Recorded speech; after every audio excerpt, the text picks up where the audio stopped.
Hallelujah. കർത്താവിൻ്റെ അതിപരിശുദ്ധമായ നാമം ഈ വിശുദ്ധ ആരാധനാ ദിവസത്തിൽ വീണ്ടും മഹത്വം എടുക്കുമാറാകട്ടെ. ദൈവസന്നിധിയിലേക്ക് ദൈവം തൻ്റെ പരിശുദ്ധാത്മാവിനാൽ നമ്മെ കൂട്ടിവരുത്തുന്ന കൃപകളെ ഓർത്ത് ഞാൻ നന്ദിയോടെ സ്തോത്രം ചെയ്യുന്നു. ഹല്ലേലൂയ. കർത്താവിൻ്റെ സന്നിധിയിൽ ആയിരിക്കുന്നത് മറ്റ്1000 ദിവസത്തേക്കാൾ ഉത്തമമായിരുന്നു. ഹല്ലേലൂയ. ലോകത്തിൽ 1000 ദിവസവുമായി കമ്പാരിസൺ ചെയ്യുകയാണ്. ലോകത്തിൽ 1000 ദിവസം ചെലവഴിക്കുന്നതിനേക്കാൾ ഉത്തമമാണ് ദൈവത്തിൻ്റെ സന്നിധിയിലായിരിക്കുന്ന ഒരു ദിവസം. ഹല്ലേലൂയ. എന്തൊരു അനുഗ്രഹിക്കപ്പെട്ട പദവിയാണ്. അപ്പോൾ ദൈവം നമുക്ക് നൽകുന്ന സമയം, നമ്മൾ ദൈവസന്നിധിയിലായിരിക്കുന്നത് മറ്റെന്തിനേക്കാൾ ഉത്തമമായ കാര്യമാണ്. ഹല്ലേലൂയ.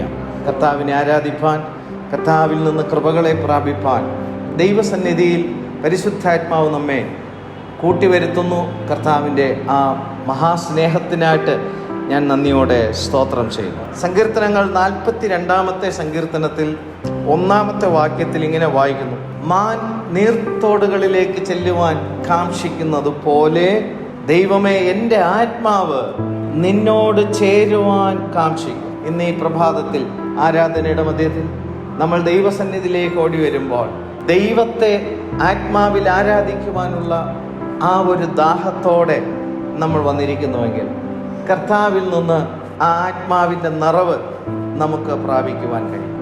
ഒരു മാന് നീർത്തോടുകളിലേക്ക് ഓടിച്ചെല്ലുവാൻ കാംക്ഷിക്കുന്നത് എപ്പോഴാണെന്ന് നമ്മൾ ചിന്തിച്ചു കഴിഞ്ഞാൽ, വെറുതെ മാനൊരു സമയത്തിൽ ഒന്നും നീർത്തോടിലേക്ക് പോയി ചെന്ന് ഒന്ന് വെള്ളം കുടിച്ച് കളയാം എന്ന് ചിന്തിച്ചിട്ടല്ല മാന് നീർത്തോടിലേക്ക് പോകുന്നത്. ദാഹത്തോടെ മാന് നീർത്തോടിലേക്ക് പോകുന്നത്, മാനിന് വേട്ടമൃഗം മാനിനെ എന്ത് ചെയ്യും? വേട്ടയാടാൻ ഓടിക്കും, വേട്ടയാടി പിടിക്കാനായിട്ട് ഓടിക്കും. ആ വേട്ടമൃഗത്തിൽ നിന്ന് അത് രക്ഷപ്പെട്ട് ഓടി ഓടി ഓടി ജീവരക്ഷാർത്ഥം, പ്രാണരക്ഷാർത്ഥം അതെന്ത് ചെയ്യുന്നു? ഓടി ഓടി കിതയ്ക്കുന്നു. ദാഹിച്ചതിൻ്റെ നാവ് വരളും, അതാഗ്രഹിക്കുന്നു വെള്ളം കുടിക്കണമെന്നുള്ളത്. ഹല്ലേലൂയ. വേട്ടമൃഗത്തിൽ നിന്ന് രക്ഷ പ്രാപിച്ച മാനാണ് വെള്ളം കുടിക്കാൻ ദാഹിക്കുന്നത്. സ്തോത്രം. ഹല്ലേലൂയ. അങ്ങനെ ഈ വേട്ടമൃഗത്തിൽ നിന്ന് ഇത് രക്ഷ പ്രാപിച്ച് അതൊന്ന് ആശ്വാസം കിട്ടുമ്പോൾ, അതിന് ദാഹമുണ്ടാകുമ്പോൾ മാനിന് നീർത്തോടിലേക്ക് പോകേണ്ട താല്പര്യമുണ്ടാകും. എന്നാൽ ഈ വനപ്രദേശമല്ലേ, ഈ വനം എന്ന് ഉദ്ദേശിക്കുന്നത് വൃക്ഷങ്ങൾ കൊണ്ട് നിബിഡമായ വനമല്ല. വൃക്ഷങ്ങളില്ലാത്ത കുറ്റിച്ചെടികളുള്ള സ്ഥലങ്ങളിലാണ് മാനും മറ്റു മൃഗങ്ങളൊക്കെ വേട്ടയാടുന്ന കാര്യങ്ങൾ നമുക്കറിയാം. അപ്പോൾ ഇത് മരുഭൂമി പോലുള്ള ഒരു അനുഭവത്തിൻ്റെ മധ്യത്തിലാണ് ഇത് സംഭവിക്കുന്നത്. ചെറിയ ചെറിയ ചെടികളോ മറ്റോ ഇടയ്ക്കൊക്കെ ഉണ്ടാവും. അപ്പോൾ ഇത് ശത്രുവിൻ്റെ കണ്ണിൽ നിന്ന് അല്ലെങ്കിൽ അതിൻ്റെ പിടിയിൽ നിന്ന് ഈ മാന് രക്ഷ പ്രാപിക്കുമ്പോൾ അതിൻ്റെ ദാഹം തീർക്കുവാൻ അത് ആഗ്രഹിച്ചുകൊണ്ട്, നീർത്തോടിനെ ആഗ്രഹിച്ചുകൊണ്ട് മുമ്പിലോട്ട് പോകുമ്പോൾ അതിന് വഴിയറിയത്തില്ലല്ലോ നീർത്തോട് എവിടെയാണുള്ളതെന്ന്. അപ്പോൾ ഈ ശക്തമായിട്ട് വെയിലടിക്കുന്ന സമയത്തിൽ മരീചിക, നമുക്കറിയാമല്ലോ മരീചിക എന്ന് പറയുന്നത് വിദൂരത്തിൽ വെയിലിൻ്റെ ചൂട് കൊണ്ട് ഇങ്ങനെ വെള്ളം തിളയ്ക്കുന്നത് പോലെ കാണാനായിട്ട് കഴിയും. അതുപോലെ ഈ മരീചിക ഈ മാന് കാണുമ്പോഴത്തേക്ക് അവിടെ വെള്ളം ഉണ്ട് എന്നുള്ള ധാരണയിൽ ഈ മാൻ അങ്ങോട്ട് എന്ത് ചെയ്യണം? യഥാർത്ഥത്തിൽ അവിടെ എന്തില്ല? വെള്ളമില്ല. പക്ഷെ ആ മരീചിക കണ്ടത് വെള്ളമാണെന്നുള്ള ധാരണയിൽ ഇത് മുമ്പിലോട്ട് പോവുകയാണ്. ഇത് പോകുന്തോറും ഈ മരീചികയുടെ അകലം എന്ത് ചെയ്യാണ്? വീണ്ടും കൂടുകയാണ്. പക്ഷെ ഈ മാന് ദാഹം കൊണ്ട് ഓട്ടം നിർത്തുന്നില്ല. കാരണം ഒന്നുകിൽ ഈ വേട്ടമൃഗം അതിൻ്റെ വാക്കകത്ത് ഈ മാൻ എന്ത് ചെയ്തേനെ? അകപ്പെട്ടന്. അല്ലാത്ത പക്ഷം, വെള്ളം കുടിക്കാത്ത പക്ഷം ഈ മാൻ അവിടെ എന്ത് ചെയ്യും? തളർന്നു വീഴുന്നു, ചത്തുപോകും. ഇത് ആ വെള്ളം കിട്ടേണ്ടുന്നതിന് അത് മുമ്പിലോട്ട് പോകുമ്പോൾ ഇത് മുമ്പിലോട്ട് മരീചിക നോക്കിയാണ് പോകുന്നതെങ്കിലും ശരിയായ ലക്ഷ്യത്തോടുകൂടി അല്ല ഇത് പോകുന്നതെങ്കിലും ആ നീർത്തോടിൽ എന്ത് ചെയ്യും? ചെന്നെത്തും. മുമ്പിലോട്ടുള്ള യാത്ര അതെന്ത് ചെയ്യുന്നില്ല? അവസാനിപ്പിക്കാതെ ആ ദാഹം അതിനെ മുമ്പിലോട്ട് എന്ത് ചെയ്യാണ്? നയിക്കുന്നു. എന്ന് പറഞ്ഞതുപോലെ ദൈവത്തിൻ്റെ ആത്മാവിനാൽ വീണ്ടും ജനനം പ്രാപിച്ചിരിക്കുന്ന ദൈവത്തിൻ്റെ മക്കളെ വേട്ടയാടുവാൻ തക്കവണ്ണം ഈ ലോകത്തിൻ്റെ ശക്തികളുണ്ട്, സ്വർലോകത്തിലെ ദുഷ്ടാത്മസേനകളുണ്ട്, വാഴ്ചകൾ, അധികാരങ്ങൾ ഉണ്ട്. അങ്ങനെ പൈശാചിക മണ്ഡലത്തിലെ ദുഷ്ടാത്മസേനകൾക്ക് ഒരു ലക്ഷ്യമേ ഉള്ളൂ: ദൈവത്തിൻ്റെ ആത്മാവിനാൽ വീണ്ടും ജനിച്ചിരിക്കുന്ന ഒരു ദൈവ പൈതലിനെ വേട്ടയാടുക എന്നുള്ളത്. ആ വേട്ടയാടുന്ന അനുഭവത്തിൻ്റെ മധ്യത്തിൽ ജീവരക്ഷാർത്ഥം ഓടുന്ന ദൈവത്തിൻ്റെ ജനം, ഗ്ലോറി ടു ഗോഡ്. ആത്മമണ്ഡലത്തിലെ വിഷയമാണ് ഞാനിവിടെ പറയുന്നത്. ആ ജീവരക്ഷാർത്ഥം ഓടുന്നവർക്ക് ഈ വേട്ടമൃഗത്തിന്റെ അല്ലെങ്കിൽ ഈ പൈശാചികന്റെ പിടിയിൽ നിന്ന് വിടുതൽ പ്രാപിക്കുമ്പോൾ ആ വ്യക്തിക്ക് ഒരു ദാഹമുണ്ടാകും. ആ ദാഹത്തെയാണ് ഇവിടെ ചിത്രീകരിക്കുന്നത്. ഒരു മാൻ വേട്ടമൃഗത്തിന്റെ പിടിയിൽ നിന്ന് രക്ഷ പ്രാപിച്ച് അത് ദാഹിച്ചുകൊണ്ട് അത് മുൻപിലേക്ക് ഓടി അതിൻ്റെ ദാഹം ശമിപ്പിക്കുവാൻ നീർത്തോട് കണ്ടെത്തുവാനുള്ള താല്പര്യത്തോടെ ഓടുന്നത് പോലെ പിശാചിന്റെ പിടിയിൽ കിടക്കുന്ന ഈ ദുഷ്ടലോകത്തിൽ നിന്ന്, പാപലോകത്തിൽ നിന്ന് ആത്മീയമായി വളരുവാൻ അനുവദിക്കാതെ വണ്ണം പൈശാചിക മണ്ഡലങ്ങൾ ദൈവജനത്തിനെതിരെ പോരാടുമ്പോൾ ആ ഓട്ടത്തിലും പോരാട്ടത്തിലും ഹല്ലേലൂയ ദൈവജനം മുമ്പിലോട്ട് പോകുമ്പോൾ ഒരു ആത്മീയമായ ദാഹമുണ്ടാകും. ആ ദാഹം നമ്മൾ മുൻപിലേക്ക് നമ്മുടെ ജീവിതത്തെ കൊണ്ടെത്തിക്കുന്നതാണ് നീർത്തോട്. ഇവിടെ പറയുന്ന നീർത്തോട് ഏതാണ്? ജീവജലത്തിന്റെ ഉറവ. ദാഹമില്ലാത്തവർക്ക് ഉറവയിൽ വന്ന് പാനം ചെയ്യുവാൻ കഴിയത്തില്ല. ആത്മമണ്ഡലത്തിൽ പോരാട്ടം അനുഭവിക്കാത്തവർക്ക് ആത്മീയമായ ദാഹമുണ്ടാകത്തില്ല. മാനിന് ദാഹമുണ്ടാകണമെങ്കിൽ ഒരു വന്യമൃഗം അതിനെ ഓടിക്കണം. അതുപോലെ വിശ്വാസത്തിൽ ഇറങ്ങിത്തിരിഞ്ഞ ദൈവത്തിന്റെ ജനത്തെ ശത്രു പോരാടുമ്പോൾ ആ പോരാട്ടത്തിൽ ഒരാത്മീയമായ ദാഹമുണ്ടാകുമ്പോൾ നീർത്തോടിലേക്ക് ചെന്ന് മാന് വെള്ളം കുടിക്കുന്നത് പോലെ ആത്മമണ്ഡലം ദൈവത്തിന്റെ സന്നിധിയിൽ പരിശുദ്ധാത്മാവിനാൽ ദാഹം ശമിപ്പിക്കുവാനാണ് നമ്മൾ ദൈവസന്നിധിയിലേക്ക് ഓടി വരുന്നത്. ചുമ്മാതിരിക്കുമ്പോൾ ഒരു തോന്നലുണ്ടായി, ഇന്ന് ദൈവസന്നിധിയിലേക്ക് എന്ത് ചെയ്യാം, ഒന്ന് പൊക്കളയാം, അവിടെ ചെന്ന് എനിക്ക് എന്ത് ചെയ്യാം, അല്പസമയം ഒന്ന് ആശ്വാസം പ്രാപിക്കാം. അങ്ങനെയല്ല ഇതിന്റെ പശ്ചാത്തലം നമ്മളെ പഠിപ്പിക്കുന്നത്. ഒരു ദാഹം ആത്മമണ്ഡലത്തിൽ ഉണ്ടാകണം. Glory to God. പോരാടി ജയിക്കുവാൻ ആഗ്രഹിക്കുന്ന ദൈവത്തിന്റെ മക്കൾക്ക് അതുണ്ടാകും. ഹല്ലേലൂയ. അപ്രകാരം ദൈവസന്നിധിയിലേക്ക് ഓടി വരുവാൻ, ദൈവസന്നിധിയിൽ നിന്ന് ദൈവാത്മാവിൽ ചിലത് പ്രാപിച്ചെടുക്കുവാൻ, ആ ആത്മദാഹം ശമിപ്പിച്ചെടുക്കുവാൻ കർത്താവ് ഈ ദിവസങ്ങളിൽ നമ്മേവരെയും കർത്താവ് സഹായിക്കട്ടെ. സങ്കീർത്തനങ്ങൾ 63 വരുമ്പോൾ സങ്കീർത്തനക്കാരൻ ഇവിടെ വായിക്കുന്നു, ദൈവമേ നീ എൻ്റെ ദൈവം, അധികാലത്തെ ഞാൻ നിന്നെ അന്വേഷിക്കും. വെള്ളമില്ലാതെ ഉണങ്ങി വരേണ്ട ദേശത്ത് എൻ്റെ ഉള്ളം നിനക്കായി ദാഹിക്കുന്നു. ഇവിടെയും പറയുന്നത് വെള്ളമില്ലാതെ ഉണങ്ങി വരേണ്ട ദേശത്തിൽ ഞാൻ നിനക്കായി ദാഹിക്കുന്നു. വെള്ളമില്ലാതെ ഉണങ്ങി വരേണ്ട ദേശം, ഇവിടെ ഇതിന്റെ പശ്ചാത്തലം ദാവീദ് അവിടെ സൂചിപ്പിക്കുന്നുണ്ട്. അതിന്റെ മകളിൽ വായിക്കുമ്പോൾ അവൻ യഹൂദ മരുഭൂമിയിൽ ഇരിക്കും കാലത്ത് ചമച്ചതെന്ന്. ദാവീദ് യഹൂദ മരുഭൂമിയിൽ തൻ്റെ ജീവിതം ചില സന്ദർഭങ്ങളിൽ നമുക്കറിയാം, തൻ്റെ സ്വന്തം മകൻ തനിക്കെതിരെ എന്ത് ചെയ്യുന്നു, തിരിയുന്നു. തൻ്റെ അമ്മായിയപ്പൻ തനിക്കെതിരെ എന്ത് ചെയ്യുന്നു, തിരിയുന്നു. ശൗൽ ദാവീദിനെതിരെ തിരിയുന്നു. തൻ്റെ പ്രാണനെ കൊയ്തെടുക്കുവാൻ തക്കവണ്ണമുള്ള താല്പര്യമാണ് അവർക്കുള്ളത്. അങ്ങനെ ജീവരക്ഷാർത്ഥം പല സന്ദർഭങ്ങളിൽ ദാവീദ് തൻ്റെ സുഖ സൗകര്യങ്ങളിൽ നിന്നെല്ലാം മാറിക്കൊണ്ട് ഒളിച്ചുകൊണ്ട് ജീവരക്ഷാർത്ഥം താൻ മരുഭൂമിയിൽ ഒക്കെ അഭയം പ്രാപിക്കുന്നത് നമുക്ക് വചനം വായിക്കുമ്പോൾ നമുക്ക് മനസ്സിലാക്കാൻ കഴിയും. അങ്ങനെ മരുഭൂമിയിൽ തൻ്റെ പ്രാണരക്ഷാർത്ഥം അവിടെ പോകുമ്പോൾ കുടിവെള്ളം പോലും തനിക്ക് അവിടെ എന്ത് ചെയ്യുന്നില്ല, ലഭിക്കാതെ വരുമ്പോൾ ഇവിടെ ദാവീദ് പറയാണ്, ഈ വെള്ളമില്ലാതെ ഉണങ്ങി വരേണ്ട ദേശത്തിൽ ദൈവമേ ഒരല്പം വെള്ളം നീ എനിക്ക് തരണമേ എന്നല്ല തൻ്റെ പ്രാർത്ഥന. ദൈവമേ അതിൻ്റെ മധ്യത്തിൽ ഒരു ഉറവ തുറന്നു തരണമേ എന്നല്ല തൻ്റെ പ്രാർത്ഥന. ആ നീ വെള്ളമില്ലാതെ ഉണങ്ങി വരേണ്ട ദേശത്തിലും ഞാൻ സകലത്തേക്കാൾ, ഈ കുടിവെള്ളത്തേക്കാൾ ഞാൻ ആഗ്രഹിക്കുന്നത് നിന്നെയാണ്. Glory to God. എന്തോ ഒരു അനുഗ്രഹിക്കപ്പെട്ട വചനമാണത്. ഭൗമികമായി ചില ആവശ്യങ്ങളുടെ മധ്യത്തിൽ നമ്മൾ എത്ര ഞെരുങ്ങിയാലും അതിൻ്റെ എല്ലാം മുകളിൽ ദൈവത്തെ ദാഹിക്കുന്ന ഒരു ദാഹം നമുക്കുണ്ടാകണം. ഹല്ലേലൂയ. ഇവിടെ കുടിവെള്ളത്തെ പോലും ദാവീദ് എന്ത് ചെയ്യാണ്, പറയുകയാണ്, അതിനേക്കാൾ ഉപരി എനിക്ക് ഈ മരുഭൂമിയുടെ മധ്യത്തിൽ എനിക്ക് നിന്നെയാണ് ആവശ്യം, നിന്റെ സാന്നിധ്യമാണ് ആവശ്യം, നിന്റെ ശബ്ദമാണ് ആവശ്യം. ഹല്ലേലൂയ. നിന്റെ സ്പർശനമാണ് എനിക്ക് ആവശ്യം. ഹല്ലേലൂയ. വെള്ളമില്ലാതെ ഉണങ്ങി വരേണ്ട ദേശത്ത് ഞാൻ നിനക്കായി ദാഹിക്കുന്നു. ഹല്ലേലൂയ. തന്നെ തൻ്റെ ജീവിതത്തെ തട്ടി ഉണർത്തി എഴുന്നേൽപ്പിക്കുകയാണ്. 1-ാം വാക്യത്തിൽ തന്നെ നമുക്ക് നോക്കുമ്പോൾ ദൈവമേ നീ എൻ്റെ ദൈവം. ഹല്ലേലൂയ. ദൈവമേ എന്ന് മാത്രം അഭിസംബോധന ചെയ്താൽ പോരെയോ?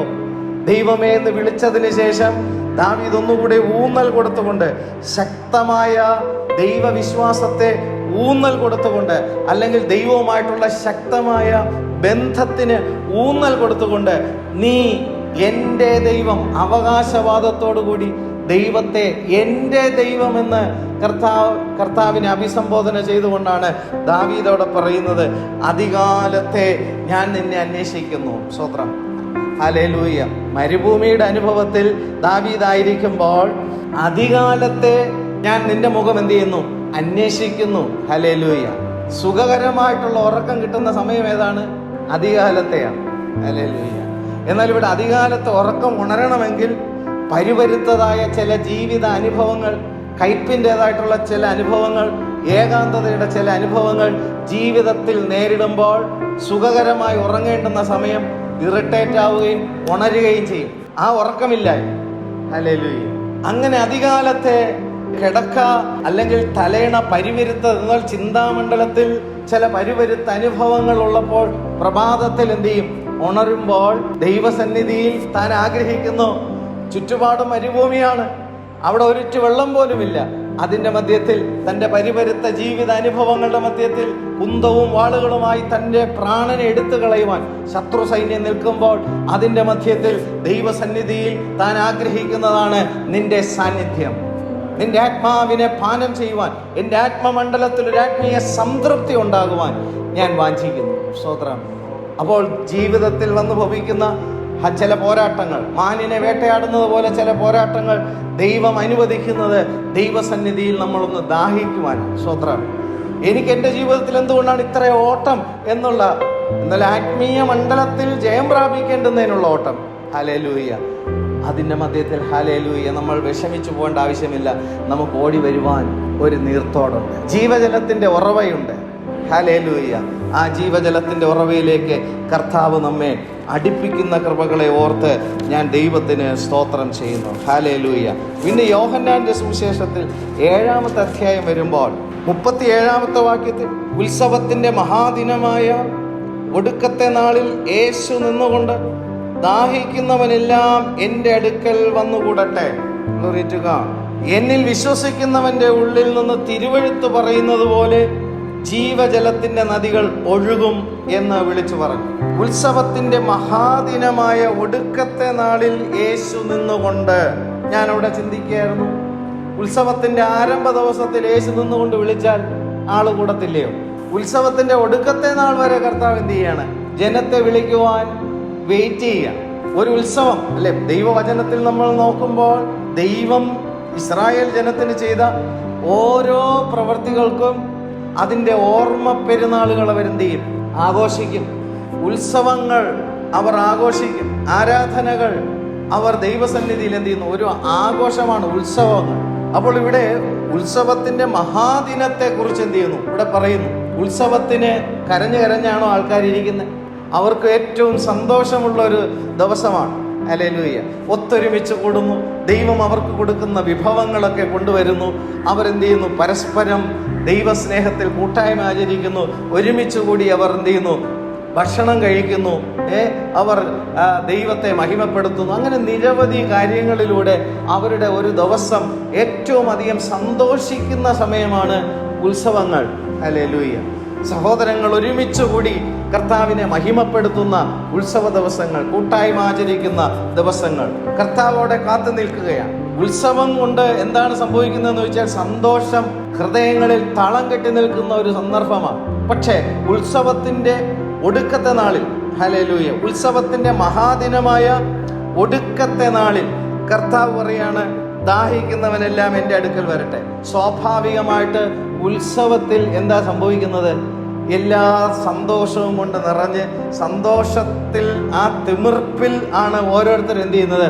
മടങ്ങിപ്പോകുന്നത്. ദൈവത്തെ ആരാധിച്ചും കൂട്ടായ്മ ആചരിച്ചും അവർക്ക് ദൈവം കൊടുത്ത വിഭവങ്ങൾ കൊണ്ടൊക്കെ അന്യോന്യം ശുശ്രൂഷിച്ചും ഇല്ലാത്തവർക്ക് ചിലത് ദാനം ചെയ്തും ചിലർക്ക് ദൈവത്തിൽ നിന്ന് ചിലത് ലഭിച്ചും കൂട്ടു സഹോദരങ്ങളിൽ നിന്ന് ചിലത് ലഭിച്ചും അങ്ങനെ സന്തോഷം കൊണ്ട് തുമിർത്ത് നിൽക്കുന്ന ഒരു സമയത്തിലാണ് സാധാരണ ഉത്സവത്തിൻ്റെ കലാശം ഉള്ളറിയിച്ചുക. കർത്താവ് ഉത്സവത്തിൻ്റെ അവസാന സമയത്തിൽ പറയാണ്, ദാഹിക്കുന്നവൻ എൻ്റെ അടുക്കൽ എന്ത് ചെയ്യട്ടെ? വരട്ടെ എന്ന് പറയുമ്പോൾ ഇത്രയും കാര്യങ്ങളൊക്കെ ചെയ്തിട്ടും നിന്റെ ഹൃദയത്തിൽ ഒരു ശൂന്യത നിനക്ക് ഇപ്പോഴും നീ അനുഭവിക്കുന്നുണ്ടെങ്കിൽ ഈ ഉത്സവം കൊണ്ടൊന്നും നിനക്ക് സന്തോഷിക്കാൻ കഴിയുന്നില്ലെങ്കിൽ അതിൻ്റെ കാരണം നിന്റെ ഹൃദയത്തിനകത്ത് ആ എംറ്റിനെസ് മാറണമെങ്കിൽ, ആ ദാഹം നിനക്ക് ശമിക്കണമെങ്കിൽ ഉത്സവം കൊണ്ടൊന്നും സാധ്യമല്ലാത്ത ചില കാര്യങ്ങളുണ്ട്. ഹല്ലേലൂയ. അത് നിനക്ക് അനുഭവമാക്കണമെങ്കിൽ നീ എൻ്റെ അടുക്കൽ വരണം. ആര് വരട്ടെ? ദാഹിക്കുന്നവൻ. സ്തോത്രം. ഉത്സവത്തിൽ അവർക്ക് എന്താണ് കിട്ടുന്നത്? സംതൃപ്തിയാണ്. ഹല്ലേലൂയ. ആ പെരുന്നാളുകളിൽ അവർക്ക് സംതൃപ്തി ഉണ്ടാകുന്നു. എന്നാൽ ഇത്രയൊക്കെ കാര്യങ്ങൾ ചെയ്തിട്ടും അവർക്ക് എന്ത് ചെയ്യുന്നില്ല? സംതൃപ്തി ഉണ്ടാകാതിരിക്കുമ്പോൾ കർത്താവ് പറഞ്ഞു, അതിനെ തീർക്കുവാൻ തക്കവണ്ണം നിനക്കൊരു ദാഹമുണ്ടെങ്കിൽ നീ എന്ത് ചെയ്യട്ടെ? എൻ്റെ അടുക്കൽ വരട്ടെ. ദാഹിക്കുന്നവൻ എൻ്റെ അടുക്കൽ വരട്ടെ. ഹല്ലേലൂയ. എന്നിൽ വിശ്വസിക്കുന്നവൻ്റെ ഉള്ളിൽ നിന്ന് തിരുവെഴുത്ത് പറയുന്നത് പോലെ ജീവജലത്തിൻ്റെ നദികൾ ഒഴുകും എന്ന് വിളിച്ചു പറഞ്ഞു. ഹല്ലേലൂയ. കർത്താവിൻ്റെ സന്നിധിയിലേക്ക് നമ്മൾ ദാഹത്തോടെ ആണ് അടുത്ത് വരുന്നതെങ്കിൽ, നമ്മൾ കർത്താവിനെ നമ്മൾ ആത്മാവിൽ പാനം ചെയ്യുന്നുവെങ്കിൽ, നമ്മുടെ ഉള്ളത്തിൽ നിന്ന് ജീവജലത്തിൻ്റെ നദികൾ ഒഴുകും. ഹല്ലേലൂയ. കർത്താവിനെ പാനം ചെയ്യാതെ ജീവജലത്തിൻ്റെ ഒഴുക്ക് നമ്മുടെ അധരത്തിൽ നിന്ന് പുറത്തേക്ക് എന്ത് ചെയ്യത്തില്ല? വരത്തില്ല. Glory to God. അവനെ പാനം ചെയ്യാതെ ഹല്ലേലൂയ ആ ഒഴുക്ക് നമുക്ക് എന്ത് ചെയ്യത്തില്ല? ഉണ്ടാകത്തില്ല. ദാഹത്തോടു കൂടി ദൈവസന്നിധിയിൽ വരുന്ന ദൈവത്തിൽ നിന്ന് ചിലത് പ്രാപിക്കുന്നവരുടെ അധരത്തിൽ ഒരു ജീവജലത്തിൻ്റെ ഒഴുക്ക് എന്ത് ചെയ്യും? ഉണ്ടാകും എന്ന് ദൈവത്തിൻ്റെ വചനം പറയുന്നു. കർത്താവിൻ്റെ വേലയിൽ നമ്മൾ നിഷ്ഫലരായി തീരാൻ ഇടവരാതിരിക്കണമെങ്കിൽ കർത്താവിൻ്റെ സന്നിധിയിൽ നിന്ന് നമ്മൾ ജീവജലത്തിൽ നിന്ന് നമ്മൾ പാനം ചെയ്യണം. Glory to God. ഹല്ലേലൂയ. കർത്താവിൻ്റെ സന്നിധിയിലേക്ക് ഒരു പണ്ഡിതനായിട്ടുള്ളൊരു മനുഷ്യൻ, പരീശനായിട്ടുള്ളൊരു മനുഷ്യൻ, നിക്കോദീമോസ് എന്ന പേരുള്ളൊരു മനുഷ്യൻ രാത്രിയിൽ കർത്താവിൻ്റെ അടുക്കൽ ചില ചോദ്യങ്ങളുമായിട്ട് വരുന്നത് യോഹന്നാൻ്റെ സുവിശേഷം 3-ാമത്തെ അധ്യായം വായിക്കുമ്പോൾ അവിടെ കാണാനായിട്ട് കഴിയും. 1-ാമത്തെ വാക്യത്തിൽ, പരീശന്മാരുടെ കൂട്ടത്തിൽ യഹൂദന്മാരുടെ ഒരു പ്രമാണിയായി നിക്കോദീമോസ് എന്ന പേരുള്ള ഒരു മനുഷ്യനുണ്ടായിരുന്നു. പരീശന്മാരുടെ കൂട്ടത്തിൽ പ്രമാണിയാവുക എന്ന് പറഞ്ഞാൽ നിസ്സാര കാര്യമല്ല. പരീശന്മാരെ പഠിപ്പിക്കുവാൻ തക്കവണ്ണം ആ പരീശന്മാരിൽ പരീശനായിരിക്കുന്നവനായ, അല്ലെങ്കിൽ ഗുരുക്കന്മാരിൽ ഗുരുവായിരിക്കുന്ന ഒരു മനുഷ്യനാണ് നിക്കോദീമോസ്. മാത്രമല്ല യഹൂദന്മാരുടെ ഇടയിൽ ഒരു പ്രമാണി കൂടെയാണ് എന്താണ് ഈ നിക്കോദീമോസ് എന്ന് പറയുന്ന ഈ മനുഷ്യൻ. അവൻ രാത്രിയിൽ അവൻ്റെ അടുക്കൽ വന്നു. കാരണം മറ്റാരും എന്ത് ചെയ്യാൻ പാടില്ല. ഈ പണ്ഡിതനായ അല്ലെങ്കിൽ പാണ്ഡിത്യത്തിൻ്റെ ഏറ്റവും ഉന്നതിയിൽ നിൽക്കുന്ന ഒരു മനുഷ്യൻ മറ്റൊരാളിൽ ചില കാര്യങ്ങൾ പഠിക്കാനായിട്ട് പോകുന്നത്, അല്ലെങ്കിൽ മറ്റൊരുവൻ്റെ പാദത്തിൽ ഇരുന്ന് ചില കാര്യങ്ങൾ കേൾക്കുക എന്ന് പറഞ്ഞത് ഷെയിമായിട്ടുള്ള കാര്യമാണ്. അതുകൊണ്ട് എന്ത് ചെയ്യുന്നു? ആരും കാണാതിരിക്കുവാൻ തക്കവണ്ണം രാത്രിയിൽ കർത്താവിൻ്റെ അടുക്കൽ വന്ന് അവനോട്, റബി, നീ ദൈവത്തിൻ്റെ അടുക്കൽ നിന്ന് ഉപദേഷ്ടാവായി വന്നിരിക്കുന്നു എന്ന് ഞങ്ങൾ അറിയുന്നു. അപ്പോൾ ഈ നിക്കോദീമോസിന് ഒരു കാര്യം മനസ്സിലായി. യേശു എവിടെ നിന്ന് വന്നിരിക്കുന്നു? ദൈവത്തിൻ്റെ സന്നിധിയിൽ നിന്ന്. എന്തായി വന്നിരിക്കുന്നു? ഉപദേഷ്ടാവായി വന്നിരിക്കുന്നു എന്നുള്ള കാര്യത്തെക്കുറിച്ച് നിക്കോദീമോസിന് ബോധ്യമായി. റബ്ബി, നീ ദൈവത്തിൻ്റെ അടുക്കൽ നിന്ന് ഉപദേഷ്ടാവായി വന്നിരിക്കുന്നു എന്ന് ഞങ്ങൾ അറിയുന്നു. ഹല്ലേലൂയ.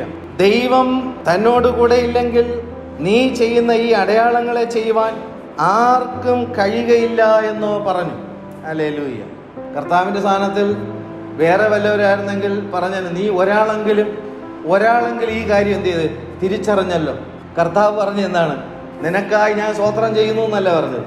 സത്യമായും ഞാൻ നിന്നോട് പറയുന്നു, ആമേൻ ആമേൻ ഞാൻ നിന്നോട് പറയുന്നു, പുതുതായി ജനിച്ചില്ല എങ്കിൽ ദൈവരാജ്യം കാണുവാൻ ആർക്കും കഴിയുകയില്ല.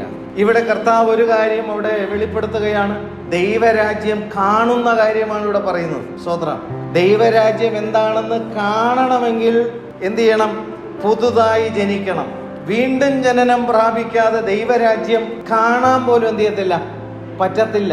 Glory to God. നിക്കോദീമോസ് അവനോട്, മനുഷ്യൻ വൃദ്ധനായ ശേഷം ജനിക്കുന്നത് എങ്ങനെ? രണ്ടാമതും അമ്മയുടെ ഉദരത്തിൽ കടന്ന് ജനിക്കുമോ എന്ന് ചോദിച്ചു. അതിന് യേശു വീണ്ടും, ആമേൻ ആമേൻ ഞാൻ നിന്നോട് പറയുന്നു, വെള്ളത്താലും ആത്മാവിനാലും ജനിച്ചില്ല എങ്കിൽ ദൈവരാജ്യത്തിൽ കടപ്പാൻ ആർക്കും കഴിയുകയില്ല. 1-ാമത്തെ ഭാഗത്തിൽ നമ്മൾ വായിച്ചെന്താണ്? ദൈവരാജ്യം കാണാൻ കഴിയത്തില്ല. 2-ാമത് പറയുന്നത് എന്താണ്? ദൈവരാജ്യത്തിൽ കടക്കാൻ കഴിയത്തില്ല. ദൈവരാജ്യം കാണണമെങ്കിൽ വീണ്ടും ജനനം എന്ത് ചെയ്യണം? പ്രാപിക്കണം. ദൈവരാജ്യത്തിൽ കടക്കണമെങ്കിൽ ആത്മാവിനാലും വെള്ളത്താലും ജനിക്കണം. ഹല്ലേലൂയ. വെള്ളം എന്നോ ഇവിടെ ഉദ്ദേശിക്കുന്നത് തീർച്ചയായും ജലത്തിൽ കർത്താവിനെ സാക്ഷീകരിച്ച് കർത്താവിനോട് ചേരുന്ന സ്നാനത്തെയാണ് അവിടെ എന്ത് ചെയ്യുന്നത്, കാണിക്കുന്നത്. അതിന് വേറെ വ്യാഖ്യാനമുണ്ടോ എന്ന് ചോദിച്ചു കഴിഞ്ഞാൽ വെള്ളം തന്നെയാണ്. Glory to God. ജീവജലം എന്ന് എന്ത് ചെയ്യുന്നു നമ്മൾ വചനത്തിൽ കാണുന്നു. പക്ഷേ ഇവിടെ കർത്താവ് പറഞ്ഞു വെള്ളത്താലും ആത്മാവിനാലും ജനിക്കണമെന്ന്. പരിശുദ്ധാത്മാവിനാൽ നാം ജനിക്കണമെങ്കിൽ കർത്താവിനെ ജലത്തിൽ യേശു സ്നാനപ്പെട്ട സ്നാനത്തിനൊത്തവണ്ണം നമ്മളും എന്ത് ചെയ്തേ പറ്റൂ, സ്നാനപ്പെടണം. Glory to God. ഹല്ലേലൂയ. കർത്താവ് നമ്മെ സഹായിക്കട്ടെ. ഹല്ലേലൂയ. ആത്മാവിനാലും ജനിക്കണം. ഹല്ലേലൂയ. കർത്താവിൻ്റെ പരിശുദ്ധാത്മാവിനാലും ജനിക്കാത്ത പക്ഷം ദൈവരാജ്യത്തിൽ കടക്കാൻ എന്ത് ചെയ്യത്തില്ല, കഴിയത്തില്ല. ഹല്ലേലൂയ. ഈ ലോകത്തിലെ ചില കാര്യങ്ങളും അനുഗ്രഹങ്ങളും നന്മകളും ഒക്കെ ദൈവസന്നിധിയിൽ കിട്ടിയെന്നിരിക്കും. ഇവിടെ പണ്ഡിതനായ നിക്കോദീമോസിനോട് കർത്താവ് പറയാണ്, നീ വീണ്ടും ജനനം പ്രാപിച്ചില്ലെങ്കിൽ, അല്ലെങ്കിൽ പുതുതായി ജനിച്ചില്ല എങ്കിൽ ദൈവരാജ്യം കാണാൻ കഴിയുകയില്ല. Glory to God. ഒരു വലിയ വിശാലമായ ഒരു തടാകം നിങ്ങൾ ചിന്തിച്ചു കൊള്ളുക. ആ തടാകത്തിൽ ഇക്കരയുമുണ്ട് അക്കരയുമുണ്ട്. ഇക്കരെ നിൽക്കുന്ന മനുഷ്യൻ ഒരു വള്ളത്തിൽ കയറി എന്ത് ചെയ്യാണ്, ഇക്കരെ നിൽക്കുമ്പോൾ അക്കരെ കാണാൻ പറ്റാത്തത്ര നീളത്തിലുള്ള തടാകമാണ്. സ്വത്രം. ഈ തടാകത്തിന്റെ പകുതിയോളം എത്തിക്കഴിയുമ്പോൾ അപ്പുറത്തെ കര എന്ത് ചെയ്യാൻ പറ്റുന്നു, കാണാൻ കഴിയുന്നു. അപ്പുറത്തെ കര കാണാൻ പറ്റുന്ന ഇടത്ത് വള്ളം എന്ത് ചെയ്യും, ഇട്ടിട്ട് ഇക്കരയും കാണാം അക്കരയും എന്ത് ചെയ്യാം, കാണാൻ പറ്റും. പലപ്പോഴും സംഭവിക്കുന്ന എന്താണെന്ന് അറിയാവോ, ജീവിത പടകിൽ കയറി ദൈവരാജ്യത്തിന്റെ മഹിമ കാണാൻ തക്കവണ്ണം ആൾക്കാർ എന്ത് ചെയ്യുന്നുണ്ട്, വള്ളത്തിൽ കയറി എന്നുള്ള കാര്യം ശരിയാണ്, അപ്പുറത്ത് കിടക്കുന്നതിലാണ് കാര്യം. ഇവിടെ വള്ളം എവിടെ കിടക്കുന്നു, തടാകത്തിന്റെ മധ്യഭാഗത്തിൽ കിടക്കുമ്പോൾ ഇക്കരയും കാണാൻ പറ്റുന്നുണ്ട് അക്കരയും കാണാൻ പറ്റുന്നുണ്ട്. അത് വേണവും താനും ഇതൊട്ട് വിടാനും എന്ത് ചെയ്യുന്നില്ല, കഴിയുന്നില്ല. ഇതാണ് അവസ്ഥ. അപ്പൊ കാണാൻ കഴിയുന്നു എന്നുള്ളത് കൊണ്ട് കടന്നു എന്ന് എന്ത് ചെയ്യരുത്, വിചാരിക്കരുത്. ദൈവരാജ്യത്തെ കാണാൻ കഴിയും. അല്ലെങ്കിൽ വീണ്ടും ജനനം പ്രാപിക്കുന്നതിലൂടെ എന്ത് ചെയ്യാൻ പറ്റും, കാണാൻ കഴിയും. കർത്താവ് അവിടെ പറയുന്നത്, നീ വെള്ളത്താലും ആത്മാവിനാലും നീ ജനിച്ചു കഴിയുമ്പോൾ നിന്റെ വള്ളം ഈ കായലിന്റെ നടുക്ക് കൊണ്ടിട്ടിട്ട് അപ്പുറം ഇപ്പുറം കണ്ടുകൊണ്ട് ഇരിക്കുക എന്നുള്ളതല്ല, ദൈവരാജ്യത്തിനകത്തേക്ക് കടന്ന് ദൈവരാജ്യത്തിന്റെ അനുഭവം നിനക്ക് അനുഭവിക്കാനായിട്ട് എന്ത് ചെയ്യും, സാധിക്കും. Glory to God. ഹല്ലേലൂയ. കർത്താവിന്റെ സന്നിധിയിൽ ഹല്ലേലൂയ ആ വീണ്ടും ജനനത്തിന്റെ അനുഭവം നമുക്കുണ്ടാകണം. പരിശുദ്ധാത്മാവിനാലുള്ള ജനനം നമുക്ക് അനുഭവിക്കാൻ കഴിയണം. വെള്ളത്താൽ കർത്താവിനെ സാക്ഷീകരിച്ചുകൊണ്ട് ഹല്ലേലൂയ കർത്താവിന്റെ മഹിമ വെളിപ്പെടുത്തുവാൻ നമ്മുടെ ജീവിതത്തിന് സാധ്യമായി തീരണം. ഹല്ലേലൂയ. Glory to God.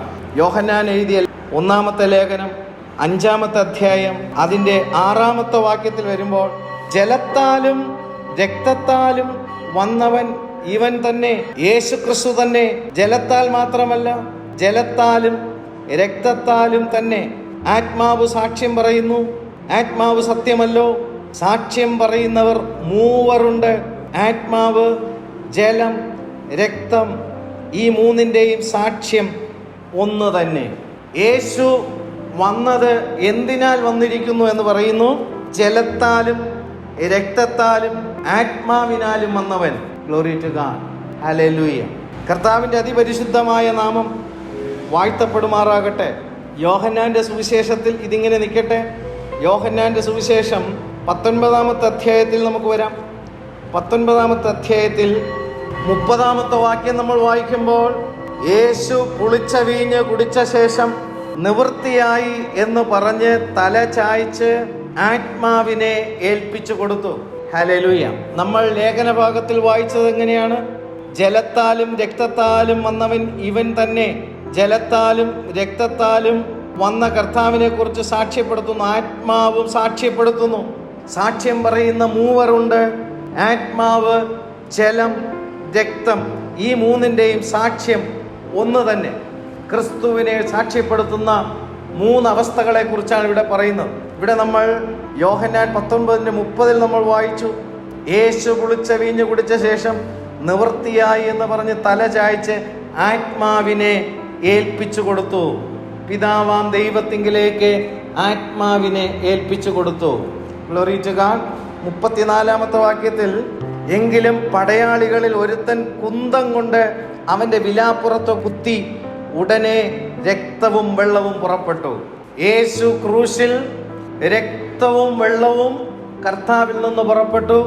തൻ്റെ ആത്മാവിനെ പിതാവിൻ്റെ കയ്യിൽ എന്ത് ചെയ്യുന്നു? ഏൽപ്പിച്ചു കൊടുക്കുന്നു. സാക്ഷി പറയുന്നവർ മൂവർ, ദൈവപുത്രനെ സാക്ഷ്യപ്പെടുത്തുന്ന മൂവർ: ആത്മാവ്, ജലം, രക്തം. Glory to God. വെള്ളത്താലും ആത്മാവിനാലും വന്നവൻ ഇവൻ തന്നെ. വീണ്ടും ജനനം പ്രാപിക്കേണ്ടുന്നതിൻ്റെ ആവശ്യകത ദൈവത്തിൻ്റെ വചനത്തിൽ പറയുന്നു. സാക്ഷ്യപ്പെടുത്തുന്ന മൂവർ എവിടെ സാക്ഷ്യപ്പെടുത്തുന്നു? ഈ ഭൂമിയിൽ യേശുവിനെ സാക്ഷ്യപ്പെടുത്തി. ക്രൂസിൽ അത് സംഭവിച്ചു. അവൻ ആത്മാവിനെ തൃക്കരങ്ങളിൽ ഏൽപ്പിച്ചു, പരിശുദ്ധാത്മാവിനെ. Glory to God. ഹല്ലേലൂയ. അവൻ ദൈവപുത്രൻ എന്ന ശക്തിയോടെ നിർണയിക്കപ്പെട്ട ദൈവത്തിൻ്റെ ആത്മാവ്. Glory to God. ഹല്ലേലൂയ. മനുഷ്യന് വേണ്ടി ചൊരിയപ്പെട്ട ക്രിസ്തുവിന്റെ രക്തം. ഹല്ലേലൂയ. അവൻ ദൈവപുത്രൻ എന്ന്, പാപത്തിന്റെ പരിഹാരത്തിന് മതിയായതെന്ന് തെളിയിക്കപ്പെട്ട യേശുവിന്റെ രക്തം. ഹല്ലേലൂയ. അവന്റെ ഹൃദയത്തിൽ നിന്ന് വെള്ളവും രക്തവും എന്ത് ചെയ്തു? സാക്ഷ്യപ്പെടുത്തുന്നു. ഈ സാക്ഷ്യത്തെക്കുറിച്ചാണ് ഇവിടെ പരിശുദ്ധാത്മാവ് രേഖപ്പെടുത്തിയിരിക്കുന്നത്. ജലത്താലും രക്തത്താലും വന്നവൻ ഇവൻ തന്നെ, യേശു ക്രിസ്തു തന്നെ. ജലത്താൽ മാത്രമല്ല, ജലത്താലും രക്തത്താലും തന്നെ ആത്മാവ് സാക്ഷ്യം പറയുന്നു. ആത്മാവ് സത്യമല്ലോ. സാക്ഷ്യം പറയുന്നവർ മൂവരുണ്ട്. പ്രിയമുള്ളവരെ, ഓർത്തുകൊള്ളണം, എന്നെയും നമ്മെ ഓരോരുത്തരെയും ദൈവത്തിന്റെ സന്നിധിയിൽ സാക്ഷ്യപ്പെടുത്തുവാനായിട്ട് വേറെ ആരും കാണത്തില്ല. ഹല്ലേലൂയ. ഒരു പാസ്റ്ററിന് ഒരു വിശ്വാസിയെ സാക്ഷ്യപ്പെടുത്താൻ എന്ത് ചെയ്യത്തില്ല? പറ്റത്തില്ല. എൻ്റെ സഭയിലെ വിശ്വാസിയാണ് എന്ന് ദൈവസന്നിധിയിൽ ഒരു പാസ്റ്ററിന് എന്ത് ചെയ്യാൻ പറ്റില്ല? പറയാൻ പറ്റത്തില്ല. ഒരു വിശ്വാസിക്ക് എന്നെ ഇത്രയും കാലം ശുശ്രൂഷിച്ച പാസ്റ്ററാണ് എന്നും ആ വിശ്വാസിക്ക് ഒരു പാസ്റ്ററിനെ കുറിച്ച് ദൈവസന്നിധിയിൽ എന്ത് ചെയ്യാൻ പറ്റില്ല? സാക്ഷ്യപ്പെടുത്താൻ പറ്റത്തില്ല. ഓരോ വ്യക്തിയെയും സാക്ഷ്യപ്പെടുത്താൻ, ദൈവസന്നിധിയിൽ സാക്ഷ്യപ്പെടുത്തുവാൻ മൂവരെയാണ് ഇവിടെ പറയുന്നത്. ഹല്ലേലൂയ. Glory to God. ആ മൂവരുടെ സാക്ഷ്യം എന്താണ്? ആത്മാവ്, ജലം, രക്തം. ഹല്ലേലൂയ. യേശുവിന്റെ രക്തത്താൽ വീണ്ടെടുക്കപ്പെട്ട വ്യക്തിയാണ് ഈ വ്യക്തി എന്ന് ദൈവത്തിന്റെ സന്നിധിയിൽ യേശുവിന്റെ രക്തം നമുക്ക് വേണ്ടി എന്ത് ചെയ്യണം? സാക്ഷ്യപ്പെടുത്തണം. Glory to God. ജലത്താൽ വീണ്ടും ജനിക്കപ്പെട്ട അനുഭവം, ജലം എന്ത് ചെയ്യണം? സാക്ഷ്യപ്പെടുത്തണം. Glory to God. ആത്മാവ് സാക്ഷ്യപ്പെടുത്തണം. ഹല്ലേലൂയ. ദൈവത്തിന്റെ സന്നിധിയിലേക്ക് വിശുദ്ധീകരണം പ്രാപിക്കേണ്ടുന്നതിന് ഒരു വ്യക്തിയിൽ ആത്മപകർച്ച ഉണ്ടാകുന്നത് പരിശുദ്ധാത്മാവ് തന്നെ ദൈവസന്നിധിയിൽ എന്ത് ചെയ്യണം? സാക്ഷ്യപ്പെടുത്തണം. ഈ മൂന്ന് സാക്ഷ്യവും ഒരു വ്യക്തി ജീവിതത്തിന് ലഭിക്കാത്ത പക്ഷം ആ വ്യക്തി നിത്യതയിൽ കാണത്തില്ല. Glory to God. ഗൗരവം മനസ്സിലാക്കുന്നുണ്ടോ? ലോകത്തിലെ ആര് സാക്ഷ്യപ്പെടുത്തുന്നതിലൂടെയും ദൈവസന്നിധിയിൽ കാണാൻ പറ്റത്തില്ല. സാക്ഷ്യപ്പെടുത്തുന്ന, എന്നെ സാക്ഷ്യപ്പെടുത്തുന്ന മൂവര് വേണം. അവന്റെ രക്തത്താൽ ശുദ്ധീകരണം പ്രാപിക്കപ്പെട്ട വ്യക്തിയാണ് എന്ന് രക്തം സാക്ഷ്യപ്പെടുത്തണം. പാപമോചനത്തിന്റെ രക്തം സാക്ഷ്യപ്പെടുത്തണം. ഇതാണ് സങ്കീർത്തനക്കാരൻ 34-ാമത്തെ സങ്കീർത്തനത്തിൽ പറയുന്നത്, യഹോവ നല്ലവനെന്ന് രുചിച്ചറിവിൻ. യഹോവ നല്ലവനെന്ന് എങ്ങനെ രുചിച്ചറിയാൻ കഴിയും? ഇവിടെ വചനത്തിൽ കൃത്യമായിട്ട് പറയുന്നു, യേശു വന്നത് എന്തിനാൽ വന്നവനാണ്? ആത്മാവിൽ വന്നവൻ. യേശു വന്നത് എങ്ങനെ വന്നു? രക്തത്തിൽ വന്നവൻ, പാപമോചനത്തിന്റെ രക്തത്തിൽ വന്നവൻ. ഹല്ലേലൂയ. ജലത്താലും രക്തത്താലും ആത്മാവിനാലും വന്നവൻ. എന്നെ ശുദ്ധീകരിക്കേണ്ടതിന് വേണ്ടി, എൻ്റെ ആത്മാവിൻ്റെ രക്ഷയ്ക്ക് വേണ്ടി ഈ ഭൂമിയിലേക്ക് ഇറങ്ങി വന്ന ക്രിസ്തു എന്നെ രക്ഷിക്കാൻ, എനിക്ക് സാക്ഷ്യപ്പെടുത്തുവാനുള്ള ഈ മൂന്നിനെയും കൊണ്ടാണ് എന്ത് ചെയ്തത്? ഈ ഭൂമിയിലേക്ക് ഇറങ്ങി വന്നത്. Glory to God. അവനെ രുചിച്ചറിയുക എന്ന് പറഞ്ഞാൽ യേശുവിൻ്റെ രക്തത്തിലൂടെയുള്ള പാപമോചനം രുചിച്ചറിയണം. യഹോവ നല്ലവനെന്ന് രുചിച്ചറിയുവാൻ ഈ ഭൂമിയിലേക്ക് ഒരുവൻ മാത്രമേ ഇറങ്ങി വന്നിട്ടുള്ളൂ. അത് കർത്താവായ യേശു ക്രിസ്തുവാണ്. അവൻ എന്തിനെ കൊണ്ടിറങ്ങി വന്നു? ആത്മാവിനെ കൊണ്ടിറങ്ങി വന്നു. പരിശുദ്ധാത്മാവിനെ നമ്മൾ എന്ത് ചെയ്യണം? രുചിച്ചറിയണം. ഒത്തിരി ആൾക്കാർ ചിന്തിക്കുന്നത് എന്താണ്? യഹോവ നല്ലവനെന്ന് രുചിച്ചറിയണമെന്ന് പറഞ്ഞു കഴിഞ്ഞാൽ ലോകത്തിൽ പല കാര്യങ്ങൾ അവരുടെ ആവശ്യങ്ങൾക്ക് വേണ്ടിയിട്ട് ദൈവം ഓരോ കാര്യം ചെയ്യുമ്പോഴത്തേക്ക് ഞാൻ യഹോവയായ ദൈവത്തെ എന്ത് ചെയ്തു? രുചിച്ചറിയുകയാണ് എന്നാണ് പലരും എന്ത് ചെയ്യുന്നത്? പറയുന്നത്. പക്ഷേ വന്നവൻ എന്തിനെ കൊണ്ട് വന്നെന്നാണ് ഇവിടെ വചനം വെളിപ്പെടുത്തിയിരിക്കുന്നത്. ആത്മാവിനാലും രക്തത്താലും വെള്ളത്താലും വന്നവൻ ഇവൻ തന്നെ എന്ന് പറയുമ്പോൾ യഹോവ നല്ലവനെന്ന് രുചിച്ചറിയുന്ന എങ്ങനെയാണ്? പാപമോചനത്തിന് മതിയായവനെന്ന് രുചിച്ചറിയണം. അവൻ്റെ രക്തത്താലുള്ള പാപമോചനം. Glory to God. ദൈവം നമുക്ക് നൽകിയിരിക്കുന്ന നിത്യജീവന്റെ ആത്മാവിനെ നമ്മൾ എന്ത് ചെയ്യണം? ദൈവസന്നിധിയിൽ രുചിച്ചറിയണം. ഹല്ലേലൂയ. കർത്താവ് തൻ്റെ ആത്മാവിനെ തൃക്കരങ്ങളിലേക്ക് ഏൽപ്പിക്കുന്നു. രക്തവും വെള്ളവും അവൻ്റെ ഹൃദയത്തിൽ നിന്ന് പുറത്തേക്ക് എന്ത് ചെയ്യുന്നു? ഒഴുകുന്നു. യോഹന്നാൻ ഇത് ക്രൂസിന്റെ ചുവട്ടിൽ കണ്ടിട്ടാണ് ലേഖനം എഴുതുമ്പോൾ യോഹന്നാൻ എഴുതി ചേർത്തത്. ആത്മാവ് സാക്ഷ്യം പറയുന്നു, ആത്മാവ് സത്യമല്ലോ, സാക്ഷ്യം പറയുന്നവർ മൂവരുണ്ട്. ഹല്ലേലൂയ. നമ്മളെ ദൈവസന്നിധിയിലേക്ക് നിത്യമായി പ്രവേശിപ്പിക്കേണ്ടുന്നതിന് ഈ 3 സാക്ഷ്യം ഈ ഭൂമിയിൽ നമ്മൾ എന്ത് ചെയ്യണം? പ്രാപിക്കണം. ഈ 3 പേരാണ് ദൈവസന്നിധിയിൽ നമ്മെ എന്ത് ചെയ്യുന്നത്? സാക്ഷ്യപ്പെടുത്തുന്നത്. കർത്താവിനോട് ചേരുവാൻ ജലത്തിൽ കർത്താവിനെ സാക്ഷ്യപ്പെടുത്തിയവനാണ് ഇവൻ, ഇവൾ എന്ന് ജലം സാക്ഷ്യപ്പെടുത്തണം. പാപമോചനത്തിനു വേണ്ടി ചൊരിയപ്പെട്ട യേശുവിൻ്റെ രക്തത്താൽ ഇവൻ, ഇവൾ പാപമോചനം പ്രാപിച്ച വ്യക്തിയാണ് എന്ന് എന്ത് ചെയ്യണം? സാക്ഷ്യപ്പെടുത്തണം. ദൈവത്തെ ആത്മാവിൽ ആരാധിക്കുവാൻ തക്കവണ്ണം ആത്മപകർച്ച ദൈവം നൽകുമ്പോൾ ആ ആത്മപകർച്ച ലഭിച്ച വ്യക്തിയാണ് ഇവൻ, ഇവൾ എന്ന് പരിശുദ്ധാത്മാവിടെ സാക്ഷ്യപ്പെടുത്തണം. ഈ മൂവരുടെ സാക്ഷ്യവും ഒരു വ്യക്തിക്ക് ലഭിക്കുമ്പോൾ ആ വ്യക്തി നിത്യതയിൽ പ്രവേശിക്കാം. യഹോവ നല്ലവനെന്ന് മനസ്സിലാവുന്നുണ്ടോ? ഈ ലോകത്തിൽ എന്തെങ്കിലും നന്മയും അനുഗ്രഹവും ലഭിക്കുന്നത് കൊണ്ട് നിത്യതയിൽ പോകോ? എന്നാ കൊള്ളാലോ. അവൻ നല്ലവനെന്ന്, പാപമോചനത്തിന് അവൻ മതിയായവനെന്ന്, അവൻ്റെ രക്തം നമ്മൾ എന്ത് ചെയ്യണം? ആ വിടുതൽ രുചിച്ചറിയണം എന്നാണ്. Glory to God. അവൻ്റെ ആത്മാവിനാൽ ജയജീവിതം ആസ്വദിച്ചുകൊണ്ട് പരിശുദ്ധാത്മാവിനെ നമ്മൾ രുചിച്ചറിയണം. ഈ ലോകത്തിൽ നിന്ന് അത്ഭുത പ്രകാശത്തിലേക്ക് വേർതിരിയപ്പെടുമ്പോൾ ജലത്തിൽ കർത്താവിനെ സാക്ഷ്യപ്പെടുത്തിയത്, കർത്താവിനോട് ചേരുവാനാണ് ഞാൻ ജലത്തിൽ സാക്ഷ്യപ്പെടുത്തിയത്. അതിലൂടെ ആ വിടുതൽ ഞാൻ എന്ത് ചെയ്യണം? അനുഭവിച്ചറിയണം. Glory to God. ഹല്ലേലൂയ. ഞാൻ യേശുവിനെ എന്ത് ചെയ്യണം? രുചിച്ചറിയും. യഹോവ നല്ലവനെന്ന് രുചിച്ചറിയും. യേശു ഭൂമിയിലേക്ക് വന്നപ്പോൾ അവൻ രക്തത്താലും ആത്മാവിനാലും വെള്ളത്താലും ജനിച്ചവൻ. ഹല്ലേലൂയ. നമ്മൾ ദൈവസന്നിധിയിൽ വരുന്നു. എന്തിനാ വരുന്നത്? കർത്താവേ, ഈ മൂവരും എന്നെയും എന്ത് ചെയ്യണമേ? സാക്ഷ്യപ്പെടുത്തണമേ. ഈ സാക്ഷ്യം മാത്രമേ ദൈവസന്നിധിയിൽ എന്ത് ചെയ്യത്തുള്ളൂ? നമുക്ക് നിലനിൽക്കാനും നമുക്ക് നിത്യതയിലേക്ക് പ്രവേശിപ്പാനും ഇടയാക്കത്തുള്ളൂ. അത് ഈ ഭൂമിയിൽ വെച്ച് നമ്മൾ എന്ത് ചെയ്യണം? പ്രാപിക്കണം. ദൈവസന്നിധിയിൽ വരുമ്പോൾ ആ ശുദ്ധീകരണം നമ്മൾ പ്രാപിക്കണം. ആത്മാവിൽ നിറഞ്ഞുകൊണ്ട് ദൈവത്തെ ആരാധിക്കുമ്പോൾ ദൈവസന്നിധിയിലും ആ സാക്ഷ്യം നമുക്ക് ലഭിക്കും. കർത്താവ് ഇവിടെ ഈ ചോദ്യം ചോദിച്ച മനുഷ്യനോട് കർത്താവ് സംസാരിക്കുന്നതുമായിട്ട് ബന്ധപ്പെട്ടാണ് നമ്മൾ സാക്ഷ്യം പറയുന്നവരെ കുറിച്ച് നമ്മൾ ചിന്തിച്ചത്. അപ്പോൾ ദൈവരാജ്യം കാണണമെങ്കിൽ വീണ്ടും ജനനം പ്രാപിക്കണം. ദൈവരാജ്യത്തിൽ കടക്കണമെങ്കിൽ ആത്മാവിനാലും വെള്ളത്താലും ജനിക്കണം. Glory to God. ഹല്ലേലൂയ. 6-ാമത്തെ വാക്യത്തിൽ കർത്താവ് പറയുന്നത് എന്താണ്? യോഹന്നാൻ 3:6, ജഡത്താൽ ജനിച്ചത് ജഡമാകുന്നു, ആത്മാവിനാൽ ജനിച്ചത് ആത്മാവാകുന്നു. Glory to God. നിങ്ങൾ പുതുതായി ജനിക്കണമെന്ന് ഞാൻ നിന്നോട് പറയുന്നതിൽ ആശ്ചര്യപ്പെടരുത്.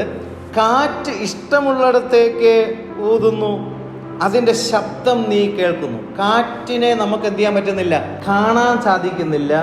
എന്നാൽ അതിൻ്റെ ശബ്ദം എന്ത് ചെയ്യുന്നുണ്ട്? കേൾക്കുന്നുണ്ട്. എങ്കിൽ അത് എവിടെ നിന്ന് വരുന്നു എന്ന്, എവിടേക്ക് പോകുന്നു എന്നും അറിയുന്നില്ല. ആത്മാവിനാൽ ജനിച്ചവനെല്ലാം അതുപോലെയാകും. Glory to God. ഇവിടെ കാറ്റ് കാണാൻ കഴിയുന്നില്ല, അതിന് ശബ്ദമുണ്ട്. ആത്മാവിനെ കാണാൻ കഴിയുന്നില്ല. ആത്മാവ് എന്ത് ചെയ്യും? സഭകളോട് സംസാരിക്കും. ആത്മാവ് സഭകളോട് സംസാരിക്കുന്നത് ദൈവജനം എന്ത് ചെയ്യണം? കേൾക്കണം. 2, കാറ്റ് നമുക്ക് കാണാൻ കഴിയുന്നില്ലെങ്കിലും കാറ്റ് വീശുമ്പോൾ ചെടികളിൽ ഒരു ചലനം എന്ത് ചെയ്യുന്നു? ഉണ്ടാകുന്നു. Glory to God. ഒരു വ്യക്തിയുടെ ജീവിതത്തിൽ ആത്മപകർച്ച ഉണ്ടായിട്ടുണ്ടോ ഇല്ലയോ എന്ന് ആ വ്യക്തിയുടെ ചലനങ്ങൾ വീക്ഷിച്ചാൽ എന്ത് ചെയ്യാൻ പറ്റും? അറിയാൻ പറ്റും. കാറ്റ് വന്ന് എങ്ങോട്ടാണ് പോകുന്നതെന്ന് ആർക്കും എന്ത് ചെയ്യാൻ പറ്റുന്നില്ല, കാണാൻ കഴിയുന്നില്ലെങ്കിലും ആ ചലനങ്ങൾ കൊണ്ട് ആ ചെടിയുടെ ദിശ എങ്ങോട്ടാണ് തിരിയുന്നതെന്ന് കാണാൻ പറ്റും എന്നുള്ളതുപോലെ പരിശുദ്ധാത്മാവിനെ ആർക്കും കണ്ണുകൊണ്ട് കാണാൻ കഴിയുന്നില്ലെങ്കിലും ഒരു വ്യക്തിയുടെ ദിശ എങ്ങോട്ടാണ്? നിത്യതയിലേക്കാണ്, ക്രിസ്തുവിലേക്കാണ്, അവൻ്റെ വചനത്തിലൂടെയുള്ള കാര്യങ്ങളാണ്. അങ്ങോട്ടേക്കാണ് അവൻ്റെ ദിശ തിരിഞ്ഞിരിക്കുന്നതെങ്കിൽ ലോകത്തിൽ നിന്ന്, പാപത്തിൽ നിന്ന്, ജഡത്തിൽ നിന്ന്, പൈശാചികനിൽ നിന്ന് വിടുതൽ പ്രാപിച്ച് കർത്താവിൻ്റെ കാറ്റിനാൽ, ആത്മാവിനാൽ അവൻ്റെ ദിശ സിയോനിലേക്കാണെങ്കിൽ, നിത്യതയിലേക്കാണെങ്കിൽ ആ വ്യക്തിയിൽ വ്യാപരിക്കുന്നത് ദൈവത്തിൻ്റെ ആത്മാവാണ്. കാറ്റ് വീശുന്നു, അത് എവിടെ നിന്ന് വരുന്നു എന്ന് അറിയുന്നില്ല, എങ്ങോട്ടാണ് പോകുന്നതെന്നും അതറിയുന്നില്ല. ഹല്ലേലൂയ. ആത്മാവിനാൽ ജനിച്ചവനെല്ലാം അങ്ങനെയാകുന്നു. ഹല്ലേലൂയ. അപ്പൊ കാറ്റ് ഇഷ്ടമുള്ളിടത്തേക്ക് എന്ത് ചെയ്യുന്നു? ഊതുന്നു. Glory to. നഗ്ന നേത്രത്തിൽ കാറ്റിന് എന്ത് ചെയ്യാൻ പറ്റുന്നില്ല? കാണാൻ പറ്റുന്നില്ല. പക്ഷെ അതിന്റെ ചലനം കാണാൻ പറ്റും. മാത്രമല്ല അതിന്റെ ശബ്ദം എന്ത് ചെയ്യുന്നു? കേൾക്കാൻ കഴിയും. ഹല്ലേലൂയ. ദൈവസഭയിൽ ആത്മാവ് എന്ത് ചെയ്യും? സംസാരിക്കും. Glory to God. അത് ഏറ്റെടുക്കുന്നവരുടെ ജീവിതത്തിൽ സ്വർഗീയമായ ചലനം എന്ത് ചെയ്യും?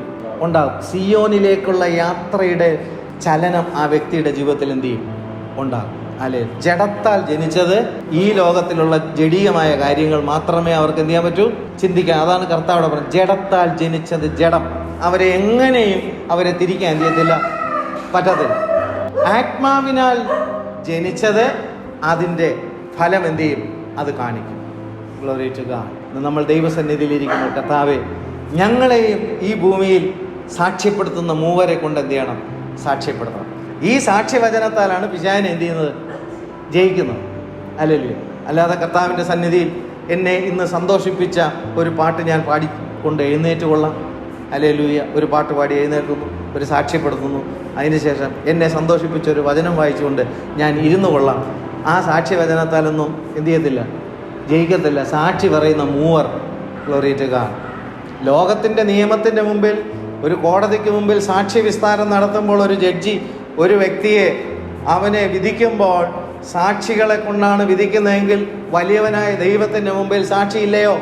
എന്നെ സാക്ഷ്യപ്പെടുത്തുന്നത് യേശുവിൻ്റെ രക്തമായിരിക്കണം. അവിടെ എന്നെ സാക്ഷ്യപ്പെടുത്തുന്ന, ഞാൻ ഈ ഭൂമിയിൽ ജീവിക്കുമ്പോൾ എന്നിൽ വ്യാപരിച്ചിരിക്കുന്ന ദൈവത്തിൻ്റെ ആത്മാവ് അവിടെ സാക്ഷ്യപ്പെടുത്തണം. Glory to God.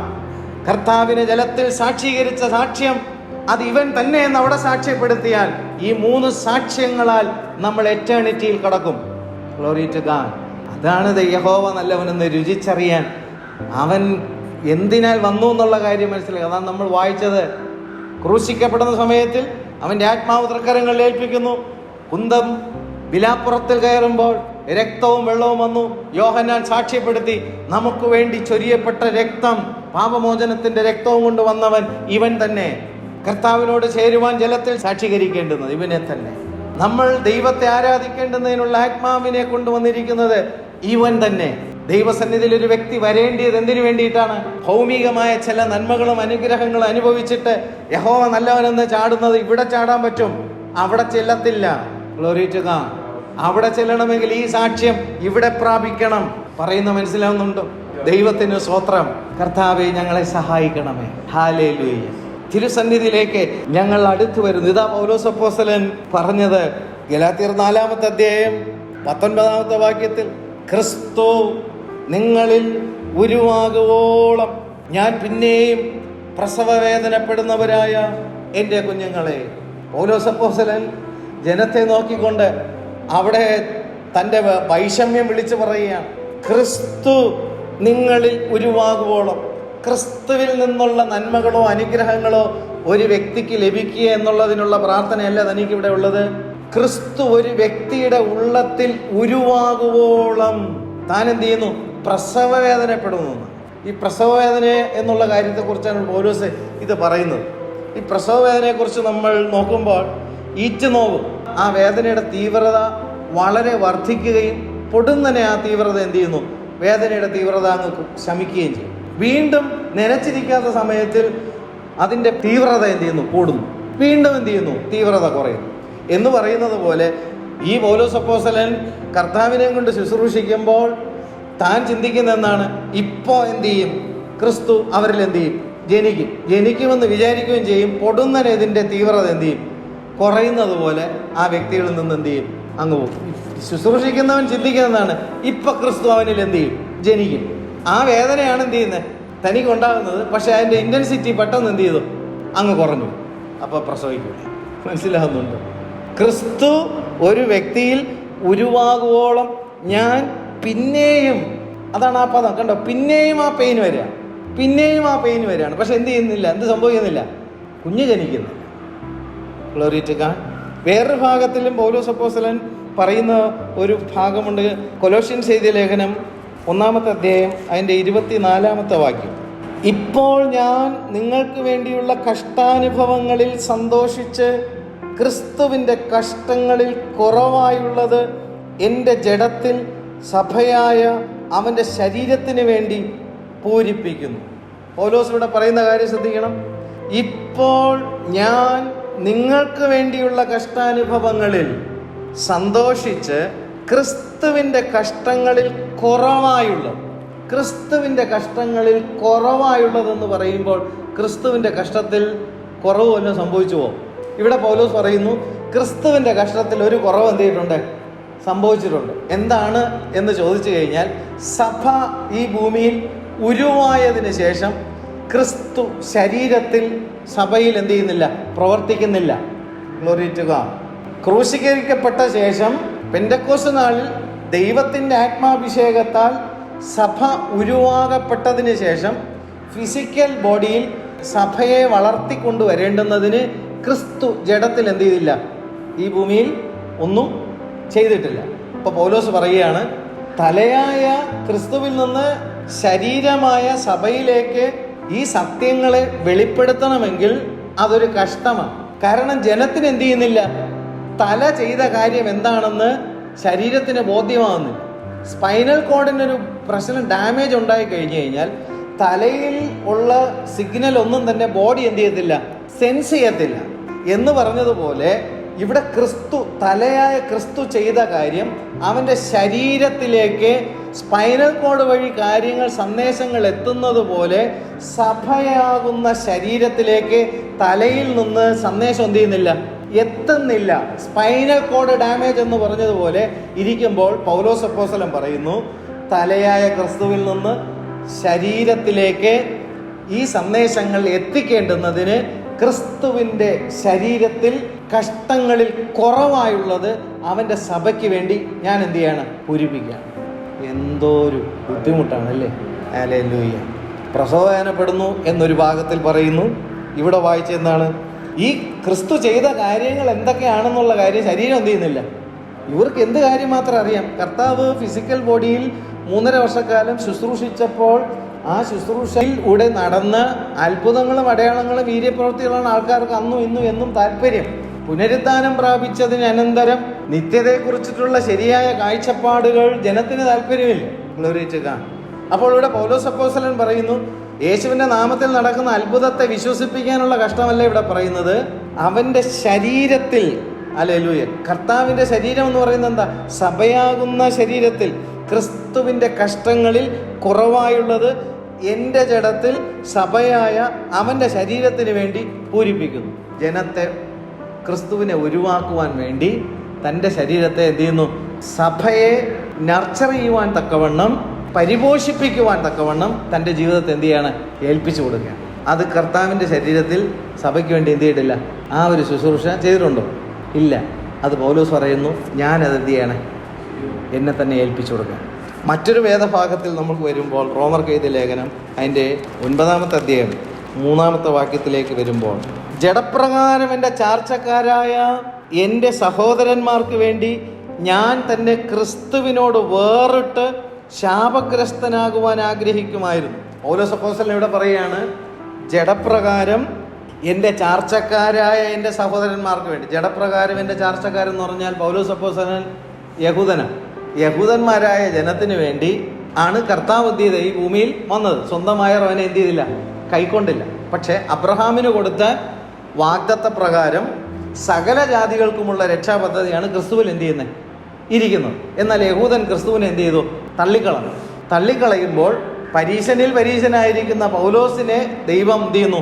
തിരഞ്ഞെടുക്കുമ്പോൾ ഈ യഹൂദന്മാരിൽ യഹൂദനും പരീശനുമായ പൗലോസിനൊരാഗ്രഹം, തൻ്റെ സ്വന്തം ജനത്തിൽ നിന്നും ചിലരെ എന്ത് ചെയ്യണം?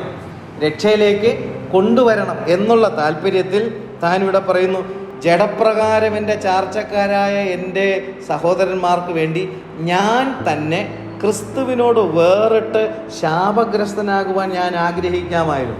എന്ന് പറഞ്ഞാൽ, ക്രിസ്തു ക്രൂശിക്കപ്പെട്ടിട്ടും നിങ്ങൾക്ക് ഈ കാര്യം ബോധ്യമായില്ലെങ്കിൽ, ഞാൻ അതുപോലെ ക്രൂശിക്കപ്പെട്ടാൽ നിങ്ങൾക്ക് ഈ കാര്യം ബോധ്യമായി വരുമെങ്കിൽ ഞാൻ അങ്ങനെ ക്രൂശിക്കപ്പെടാൻ, ശാപഗ്രസ്തനാകുവാൻ ഞാൻ ആഗ്രഹിക്കുന്നു എന്ന് പറഞ്ഞാൽ അത്രയും ആത്മാർത്ഥമായിട്ട് താൻ ആഗ്രഹിക്കുകയാണ്. തൻ്റെ സ്വന്തം ജനം ഈ രക്ഷ എന്ത് ചെയ്യണം? അവകാശമാക്കണം, അറിയണം. അതിനുവേണ്ടി ഞാൻ തന്നെ ക്രിസ്തുവിനെ പോലെ ഒന്നുകൂടി ഈ രക്ഷ ഈ ജനം ഏറ്റെടുക്കേണ്ടുന്നതിന് ക്രൂശിക്കപ്പെടണമെങ്കിൽ ആ ക്രൂശിനെ ഞാൻ ഏറ്റെടുക്കുവാൻ ഞാൻ തയ്യാറാണ് എന്ന് പറയുന്ന ഒരു ദാഹം. തൻ്റെ സ്വന്തം ജനം വിടുവിക്കപ്പെടേണ്ടത്. ഇതാണ് പൗലോസിൻ്റെ സുവിശേഷ വേലയുടെ ദാഹം. ക്രിസ്തു ഉരുവാകേണ്ടതിന് പ്രസവ വേദനപ്പെടുന്നതായ ദാഹം. Glory to God. ക്രിസ്തുവിൻ്റെ കഷ്ടങ്ങളിൽ കുറവായുള്ളത് അവൻ്റെ ശരീരമായ അവൻ്റെ സഭയ്ക്ക് വേണ്ടി തൻ്റെ ജഡത്തിൽ അത് പൂരിപ്പിക്കുവാൻ, അത് തീർക്കുവാൻ തന്നെ ഏൽപ്പിച്ചു കൊടുക്കുന്നു. തൻ്റെ സ്വന്തം ജനം രക്ഷ പ്രാപിക്കേണ്ടുന്നതിന് ഗ്ലോറി ടു ഗോഡ് ക്രിസ്തുവിനോട് വേർവിട്ട് ഒരു ക്രൂശ് മരണം അത് ചെയ്യേണ്ടി വന്നാൽ ഞാൻ അതിന് തയ്യാറാണെന്ന് പരസ്യമായിട്ട് വിളിച്ചു പറയും. ഇങ്ങനെ വല്ലവിധേനയും ക്രിസ്തുവിനെ ഒരു വ്യക്തിയിൽ ഉരുവാക്കേണ്ടുന്നതിനുള്ള വാഞ്ചയാണ് ഇവിടെ അപ്പോസ്തലനുള്ളത്. ഹല്ലേലൂയ. ദൈവവചനത്തിലേക്ക് നമുക്ക് വേണമെങ്കിൽ വീണ്ടും വരാം. Glory to God.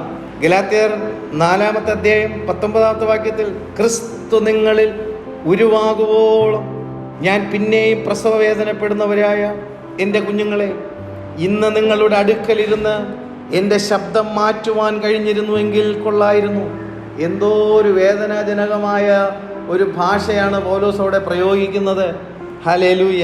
ഇന്ന് നിങ്ങളുടെ അടുക്കലിരുന്ന് എൻ്റെ ശബ്ദം മാറ്റുവാൻ കഴിഞ്ഞിരുന്നുവെങ്കിൽ കൊള്ളായിരുന്നു. ഹല്ലേലൂയ. കാരണം ഇത്രയും കാര്യങ്ങളൊക്കെ പറഞ്ഞിട്ടും ശരിയാവണ്ണം കാര്യം ജനത്തിന് എന്ത് ചെയ്യുന്നില്ല, ബോധ്യമാവുന്നില്ല. Glory to God. ഹല്ലേലൂയ. ഞാൻ നിങ്ങളെക്കുറിച്ച് വിഷമിക്കുന്നു എന്നാണ് പൗലോസോടെ പറയുന്നത്.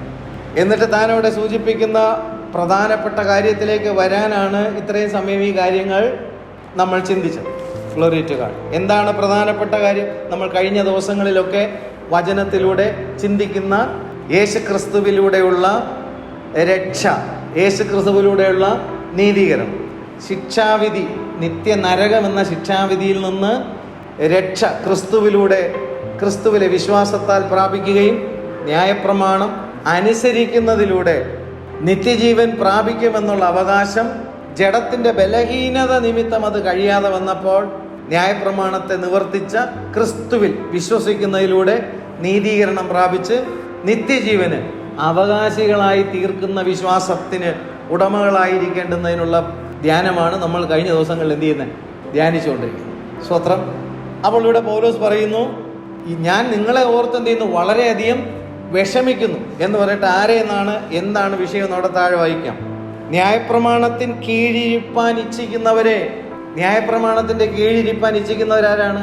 യഹൂദജനം. കാരണം യഹൂദജനത്തിന് മാത്രമേ ന്യായപ്രമാണം എന്ത് ചെയ്തുള്ളൂ, കിട്ടിയിട്ടുള്ളൂ. പുറംജാതിക്കാരായിട്ടുള്ളവരുടെ കയ്യിൽ ഇന്ന് പ്രമാണ പുസ്തകം കയ്യിലുണ്ടെങ്കിലും ഇതിൻ്റെ അന്തസത്ത എന്താണെന്ന് പോലും പലപ്പോഴും പലർക്കും അറിയത്തില്ല. Glory to God. ഹല്ലേലൂയ. വിശ്വാസത്താൽ ലഭിക്കുന്ന കേവലം ഭൗമികമായ അനുഗ്രഹങ്ങളെയാണ് ജനം ഫോക്കസ് ചെയ്യുന്നത്. വിശ്വാസത്താലുള്ള രക്ഷയും വിശ്വാസത്താലുള്ള നീതീകരണവും ക്രിസ്തുവിൽ സംഭവിച്ചിരിക്കുന്ന കാര്യത്തെ പൗലോസ് അപ്പോസ്തലൻ വ്യക്തമായിട്ട് മനസ്സിലാക്കിയിട്ട് യഹൂദ ജനതയോട് പറയുകയാണ്, ഞാൻ ക്രിസ്തുവിനെ നിങ്ങളിൽ ഉരുവാക്കുവോളം ഞാൻ പ്രസവ വേദനപ്പെടുകയാണ്. ഹല്ലേലൂയ. ഇങ്ങനെ തന്നെ നിങ്ങളുടെ സന്നിധിയിൽ ഞാൻ ആയിരുന്നിട്ട് എൻ്റെ ശബ്ദം മാറ്റുവാൻ കഴിഞ്ഞിരുന്നുവെങ്കിൽ കൊള്ളായിരുന്നു എന്ന് പറഞ്ഞാൽ അത് അങ്ങനെ തന്നെ ഞാൻ എന്ത് ചെയ്യട്ടെ, മരിച്ചു പോയാലും സാരമില്ല എന്നുള്ള രീതിയിലാണ് തൻ്റെ വിഷമം താൻ അവിടെ പറഞ്ഞിട്ട് പറയുകയാണ്. ന്യായപ്രമാണത്തിൻ്റെ കീഴിരിപ്പാൻ ഇച്ഛിക്കുന്നവരെ, നിങ്ങൾ ന്യായപ്രമാണം കേൾക്കുന്നില്ലയോ? എന്നോട് പറവിൻ, അബ്രഹാമിന് 2 പുത്രന്മാർ ഉണ്ടായിരുന്നു. അബ്രഹാമിന് ദൈവം 2 പുത്രന്മാരെ കൊടുത്തു. ഒന്ന് ഇസ്മായേലും ഒന്ന് ഇസഹാക്കും.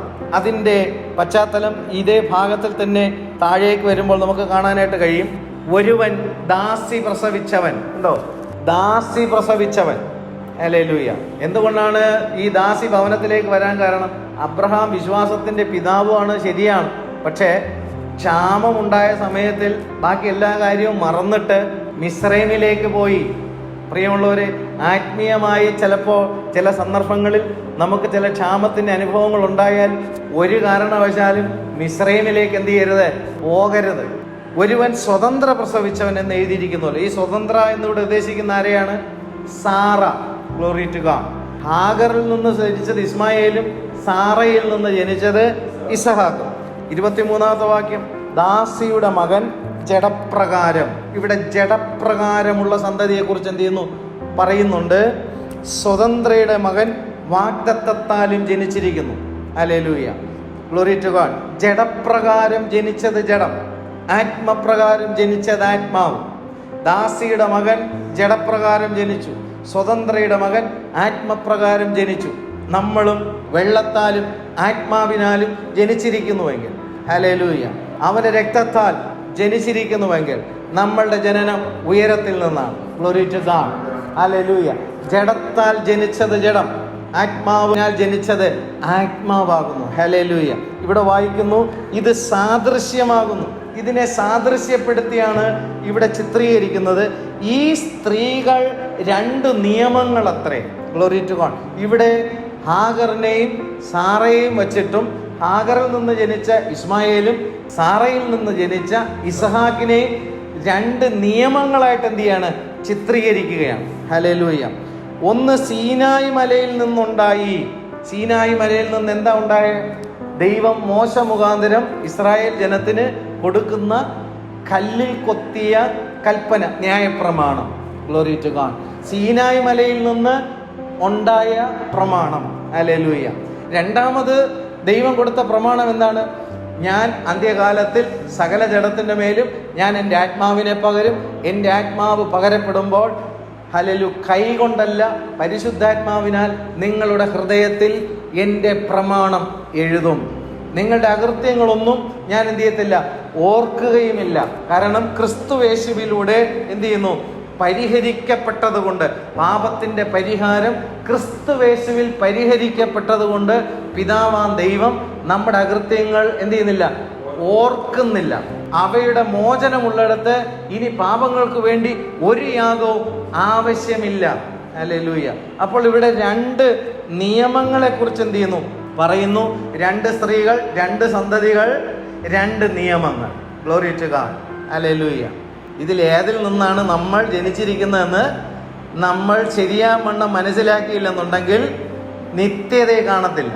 Glory to God. ഹല്ലേലൂയ. വിശ്വാസത്തിന്റെ പിതാവ് ഒന്ന്, 2 സ്ത്രീകളെ കുറിച്ചവിടെ പറയുന്നു, 2 സന്തതികളെ കുറിച്ച് പറയുന്നു, 2 നിയമങ്ങളെ കുറിച്ച് പറയുന്നു. Glory to God. ഹല്ലേലൂയ. ഒന്ന് സീനായി മലയിൽ നിന്നുണ്ടായി, നമ്മൾ നേരത്തെ ചിന്തിച്ചു, അടിമകളെ പ്രസവിക്കുന്നു. ഹല്ലേലൂയ.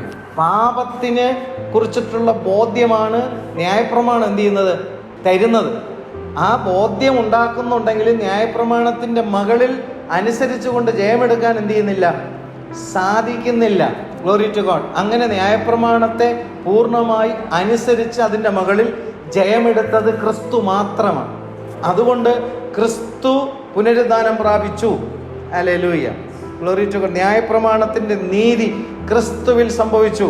അതിൽ ഒടുക്കത്തെ ശത്രുവായ മരണത്തെ ക്രിസ്തു എന്ത് ചെയ്തു, ജയിച്ചു.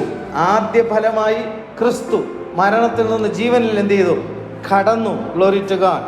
അപ്പോൾ ന്യായപ്രമാണം അടിമകളെ പ്രസവിക്കുന്നു എന്നാണ്. സ്തോത്രം.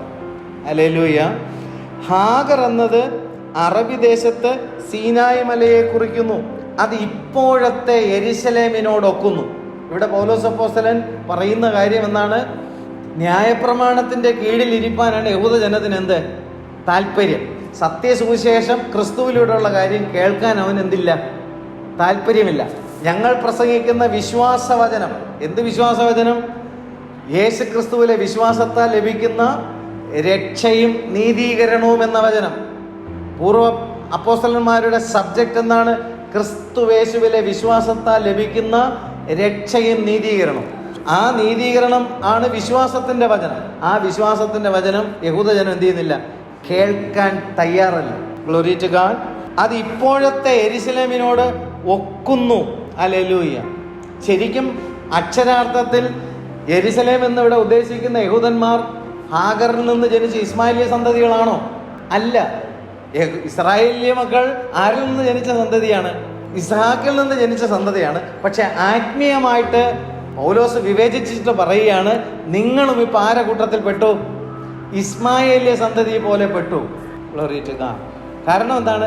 ന്യായപ്രമാണത്തിന്റെ കീഴിരിപ്പാൻ ആണ് നിങ്ങൾ എന്ത് ചെയ്യുന്നത്, ഇച്ഛിക്കുന്നത്. അതിനർത്ഥം എന്താ? ന്യായപ്രമാണം സ്വന്തം നീതിയാൽ അനുസരിച്ചുകൊണ്ട് നിത്യജീവൻ ക്രിസ്തുവിനെ കൂടാതെ ഞങ്ങൾ പ്രാപിക്കാം എന്നുള്ള ആംഗിളിലാണ് സ്വന്തം ജനം എന്ത് ചെയ്യുന്നത്, ഇരിക്കുന്നത്. ഇവനെ എങ്ങനെയെങ്കിലും ബോധ്യപ്പെടുത്താനാണ് പ്രസവവേദനപ്പെടുന്നത്. ഒന്ന് ആലോചിച്ച് നോക്കണം.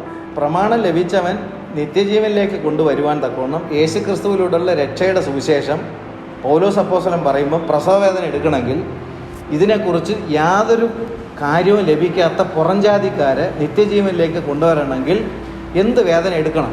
ഹല്ലേലൂയ. മനസ്സിലാകുന്നുണ്ടോ? പ്രമാണം ലഭിച്ചവൻ ഈ കാര്യത്തെക്കുറിച്ച് ബോധ്യമാക്കാൻ പൗലോസ് പറയണം, ഞാൻ ക്രിസ്തുവിനെ വേർപെട്ട് മറ്റൊരു ക്രൂശ് വെച്ച് കഴിഞ്ഞാൽ നീ രക്ഷപ്പെടുമെന്നുണ്ടെങ്കിൽ ഞാൻ ക്രൂശിക്കപ്പെടാം. ശാപഗ്രസ്തനാവാൻ ഞാൻ തയ്യാറാണ്. നിന്റെ ഉള്ളിൽ ക്രിസ്തുവിനെ ഉരുവാക്കണമെങ്കിൽ ഇവിടെ പറയുന്നത് എന്താ? പ്രസവവേദനപ്പെടുകയാണ്. ഹല്ലേലൂയ. ഒരുവനെ എന്ത് ചെയ്യാൻ പറ്റുന്നില്ല, കൊണ്ടുവരാൻ പറ്റില്ല. അങ്ങനെയാണെങ്കിൽ പുറംജാതിക്കാരായിട്ടിരിക്കുന്നവൻ ഈ കാര്യത്തെക്കുറിച്ച് യാതൊരു കാര്യവും ബോധ്യമില്ലാത്തവനെ ക്രിസ്തുവിനെ ഉരുവാക്കണമെങ്കിൽ, ഈ സാക്ഷ്യപ്പെടുത്തുന്ന മൂവരിന് സാക്ഷ്യം പ്രാപിക്കണമെങ്കിൽ എന്തോരം വേദനയായിരിക്കും. Glory to God. നിത്യജീവന്റെ കാര്യമാണ്. 26-ാമത്തെ വാക്യത്തിൽ, അത് തൻ്റെ മക്കളോടുകൂടി അടിമയിലല്ലോ ഇരിക്കുന്നത്, മീതെയുള്ള യെരുശലേമോ സ്വതന്ത്രയാകുന്നു, അവൾ തന്നെ നമ്മുടെ അമ്മ. അപ്പൊ ഇവിടെ കീഴെ ഒരു യെരുശലേം പറയുന്നുണ്ട്, മീതെ ഒരു യെരുശലേം പറയുന്നു. മീതെയുള്ള യെരുശലേം എന്ന് പറഞ്ഞ ഏതാ? നിത്യതയെ കുറിച്ചിട്ടുള്ള കാര്യം. നിത്യത എന്നുള്ള ഇടത്തിൽ ദൈവത്തിൻ്റെ സ്വന്തം ജനമായി അവൻ്റെ ആത്മാവിനാലും രക്തത്താലും വെള്ളത്താലും വീണ്ടും ജനനം പ്രാപിച്ച് നിത്യതയിലേക്കുള്ള ഒരു കൂട്ടം ജനത്തെയാണ് മീതെയുള്ള യെരുശലേം എന്ന് പറയുന്നത്. മറ്റേ യെരുശലേം എന്താണ്? കീഴെയുള്ള യെരുശലേം. Glory to God. ഈ കീഴെയുള്ള യെരുശലേമോ അടിമത്വത്തിലിരിക്കുന്നു. അതിപ്പോഴത്തെ അറബി ദേശത്തോടൊക്കുന്നു എന്ന് പറഞ്ഞാൽ ഈ അറബി ദേശത്തിലുള്ളവരും യഹൂദ ദേശത്തിലുള്ളവരും രണ്ടുപേരും ഇസ്മായേലിയ സന്തതികൾ എന്ന പോലെ, ഹാഗറിന്റെ സന്തതികൾ എന്നതുപോലെ അടിമത്വത്തിലാണ് അവരെന്ത് ചെയ്യുന്നത്, ഇരിക്കുന്നത്. മീതെയുള്ള യെരുശലേമോ സ്വതന്ത്രയാകുന്നു, അവൾ തന്നെ നമ്മുടെ അമ്മ. സ്വത്രം. മീതെയുള്ള യെരുശലേമിൽ നിന്നാണ് ദൈവത്തിന്റെ ജനം എന്ത് ചെയ്തിരിക്കുന്നത്, വീണ്ടും ജനനം പ്രാപിച്ചിരിക്കുന്നത്. ഹല്ലേലൂയ. പുറംജാതിക്കാരായിട്ടുള്ളവർക്ക് ആണ് ഈ വാഗ്ദത്തം എന്ത് ചെയ്തിരിക്കുന്നത്, കിട്ടിയിരിക്കുന്നത്. ന്യായപ്രമാണം ദൈവം മോശ മുഖാന്തരം കൊടുക്കുന്നതിന് 430 വർഷം പുറകിൽ അബ്രഹാമിന് ദൈവം വാഗ്ദത്തം കൊടുക്കുമ്പോൾ, സ്തോത്രം, എന്തായിരുന്നു അബ്രഹാമിന് കൊടുത്ത വാഗ്ദത്തം? ഗലാത്യർ 3:8. എന്നാൽ ദൈവം വിശ്വാസം മൂലം ജാതികളെ നീതീകരിക്കുന്നു എന്ന് തിരുവെഴുത്ത് മുൻകണ്ടിട്ട്. ന്യായപ്രമാണം എന്ന് പറയുന്നത് എന്താണ്? വിശ്വാസത്താലുള്ള നീതീകരണമല്ല, ന്യായപ്രമാണം ചെയ്യുന്നവൻ അതിനാൽ നിത്യജീവനിൽ കടക്കും. ഇവിടെ അബ്രഹാമിന് ദൈവം കൊടുത്ത എന്താണ്? ദൈവം വിശ്വാസം മൂലം ജാതികളെ, പുറം ജാതികളെ, അബ്രഹാമിൽ നിന്ന് ജനിക്കുന്നവരെ കുറിച്ചല്ല ദൈവം അബ്രഹാമിന് വാഗ്ദത്തം കൊടുക്കുന്നത്, ഭൂമിയിലെ സകല വംശങ്ങളും നിന്നിൽ അനുഗ്രഹം പ്രാപിക്കും എന്നുള്ള അനുഗ്രഹം ദൈവം അബ്രഹാമിന് വിശ്വാസത്താൽ പ്രാപിക്കേണ്ടുന്നതിന് ന്യായപ്രമാണം കൊടുക്കുന്നതിന് 430 വർഷം പുറകിൽ ദൈവം ഈ സുവിശേഷം അബ്രഹാമിനോട് മുമ്പുകൂട്ടി അറിയിച്ചു. അതിനെ അബ്രഹാം വിശ്വസിച്ചു. അതിനെ ദൈവം നീതിയായി കണക്കിട്ടത് കൊണ്ടാണ് പുറം ജാതിക്കാരായ ഞാനും നമ്മൾ ഓരോരുത്തരും ഈ വാഗ്ദത്തത്തിൻ പരിശുദ്ധാത്മാവിനാൽ വീണ്ടും ജനനം പ്രാപിച്ചിരിക്കുന്നത്. മകളിലുള്ള യെരുശലേമോ സ്വതന്ത്രയാകുന്നു, അവൾ തന്നെ നമ്മുടെ അമ്മ. Glory to God.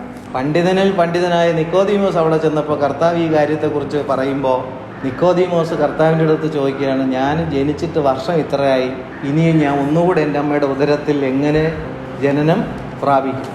ആ പണ്ഡിതൻ അങ്ങനെ ചോദിച്ച സ്ഥലത്തിലാണ് ഇവിടെ ഇരുന്നു കൊണ്ട് നമ്മൾ പ്രസംഗിക്കുന്നത്, മകളിലുള്ള യെരുശലേമോ സ്വതന്ത്രയാകുന്നു, അവൾ തന്നെ നമ്മുടെ അമ്മ. അല്ല, മനസ്സിലാവുന്നുണ്ടോ? അവന് മനസ്സിലായില്ല. പരിശുദ്ധാത്മാവ് കൃപ തന്നിട്ടല്ലാതെ നമുക്കിത് ബോധ്യമാകുന്നില്ല.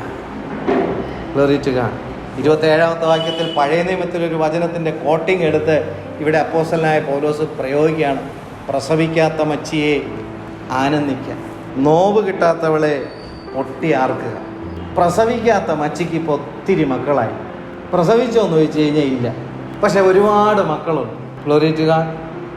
ഏകാകിനിയുടെ മക്കൾ, ഏകാകിനി എന്ന് ഉദ്ദേശിക്കുന്ന ആരെയാണ്? ഹാഗർ. ഹാഗറിന്റെ മക്കൾ ഭർത്താവ് ഉള്ളവളുടെ മക്കളെക്കാൾ അധികം. ഒരു ദൈവസഭയിലായിരുന്നാലും വീണ്ടും ജനനം ശരിയായി പ്രാപിച്ചവരെക്കാട്ടിലും കൂടുതൽ ആൾക്കാർ ആരായിരിക്കും? സ്തോത്രം. ഞാൻ പറയുന്ന എല്ലാ വചനം. 28-ാമത്തെ വാക്യം, നാമോ സഹോദരന്മാരെ ഇസഹാക്കിനെ പോലെ വാഗ്ദത്തത്താൽ ജനിച്ച മക്കളാകുന്നു. എന്ത് വാഗ്ദത്തം? നിത്യജീവൻ എന്നുള്ള വാഗ്ദത്തം ക്രിസ്തുവേശുവിലൂടെ അവകാശമാക്കേണ്ടുന്നതിന് പരിശുദ്ധാത്മാവിനാൽ വീണ്ടും ജനനം പ്രാപിച്ച മക്കളാകുന്നു നമ്മൾ. Glory to God.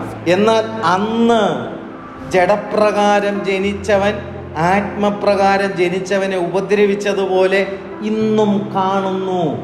നീ ആത്മാവിൽ നീ ജനിച്ചിട്ടുണ്ടോ?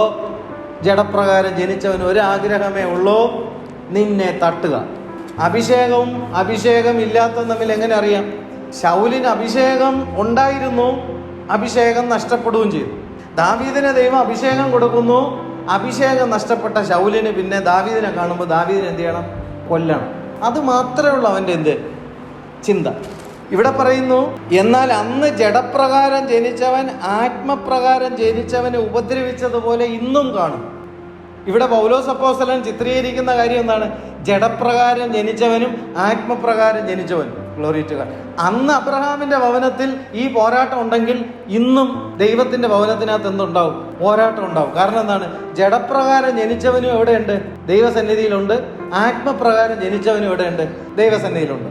ഇതിന്റെ മറ്റൊരു കാര്യം എന്ന് പറഞ്ഞു കഴിഞ്ഞാൽ, നമ്മൾ നമ്മുടെ ജീവിതത്തെ ശരിയാവണ്ണം ക്രമപ്പെടുത്തിയില്ലെങ്കിൽ നമ്മുടെ ആത്മമണ്ഡലത്തിൽ ശരിയായ വിശ്വാസത്താലുള്ള ജനനം നമുക്ക് സംഭവിക്കാത്ത പക്ഷം ദേഹിവരെ ക്രിസ്ത്യാനികത്തിരിക്കും.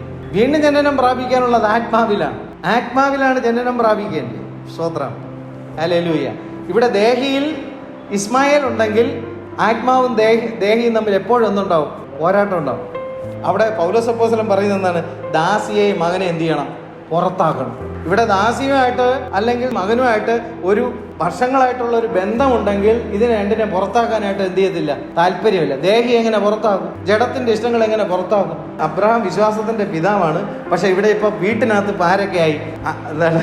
ദാസിയുടെ മകൻ, സ്വതന്ത്രയുടെ മകൻ, എല്ലാവരും കൂടെ എന്ത് ചെയ്തു? അകത്താണ്.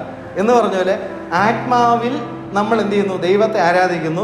ഈ വീട്ടിനകത്ത്, നമ്മുടെ ദേഹത്തിനകത്ത്, നമ്മുടെ ഉള്ളിൽ, നമ്മുടെ ദേഹിയിൽ, നമ്മുടെ ആത്മാവിൽ അടിമയുണ്ടെങ്കിൽ പെടും. പുറത്താക്കിയേ പറ്റൂ. ഇല്ലെങ്കിൽ സമാധാനം എന്ത് ചെയ്യത്തില്ല? ഉണ്ടാകത്തില്ല. ദാസിയെയും മകനെ എന്ത് ചെയ്യണം? പുറത്താക്കണം. ഇവിടെയാണ് വിഷയം. ഹല്ലേലൂയ. ദാസിയുടെ മകൻ സ്വതന്ത്രയുടെ മകനോടുകൂടി അവകാശിയാകൽ. എന്തിനവകാശി? നിത്യജീവൻ അവകാശിയാകയില്ല.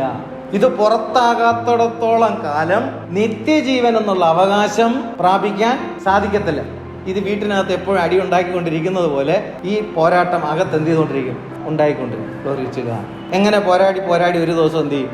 ഈ ഭൂമിയിൽ നിന്ന് മാറ്റപ്പെടും. അതിനു മുമ്പ് എന്ത് ചെയ്യണം? ദാസിയെ മകനെ എന്ത് ചെയ്യണം? പുറത്താകണം. ഇസ്മായിലിനെ വളർത്തി വലുതാക്കി കൊണ്ടാണോ നടക്കുന്നത്? ഇസഹാക്ക് ആർക്ക് നേടാണ്? ക്രിസ്തുവിന് നേട്. നമ്മൾ ആരെയാണ് വളർത്തി വലുതാക്കുന്നത്? ഇസ്മായിൽ. ദാസിയെയും മകനെയും എന്ത് ചെയ്യണം? ഈ ദാസി എന്ന് പറഞ്ഞാൽ എന്താ? അറിവ്. ഹല്ലേലൂയ, ഗ്ലോറി ടു ഗോഡ്. അക്ഷരികമായ അറിവ്. Glory to God. ന്യായപ്രമാണത്തിന്റെ അറിവ്. അക്ഷരം കൊല്ലുന്നു, അത് അടിമദേശത്തെ കുറിക്കുന്നു. ഇപ്പോൾ യെരുശലേമിനോട് ഒക്കുന്നു. ഈ ന്യായപ്രമാണത്തിന്റെ കീഴിൽ ഇരിപ്പാൻ ഇച്ഛിക്കുന്നവർ അതിൽ നിന്ന് എന്ത് ചെയ്യണം? സ്വാതന്ത്ര്യം പ്രാപിക്കണം. ഗ്ലോറി ടു ഗോഡ്, ഹല്ലേലൂയ. മുകളിലുള്ള യെരുശലേമോ സ്വതന്ത്രയാകുന്നു, അവൾ തന്നെ നമ്മുടെ അമ്മ. ഹല്ലേലൂയ. അപ്പോൾ ദാസിയുടെ മകൻ സ്വതന്ത്രയുടെ മകനോടുകൂടി എന്ത് ചെയ്യത്തില്ല? അവകാശി ആകയില്ല. Glory to God. ഈ ഇസ്മായിലിനെ കുറിച്ചിട്ട് ദൈവം തന്നെ പറയുന്ന ഒരു കാര്യമുണ്ട്. ഉൽപ്പത്തി പുസ്തകം 16-ാമത്തെ അധ്യായം 12-ാം. അവൻ കാട്ടുകഴുതയെ പോലുള്ള മനുഷ്യനായിരിക്കും. അവൻ്റെ കൈ എല്ലാവർക്കും വിരോധമായും എല്ലാവരുടെയും കൈ അവന് വിരോധമായും ഇരിക്കും.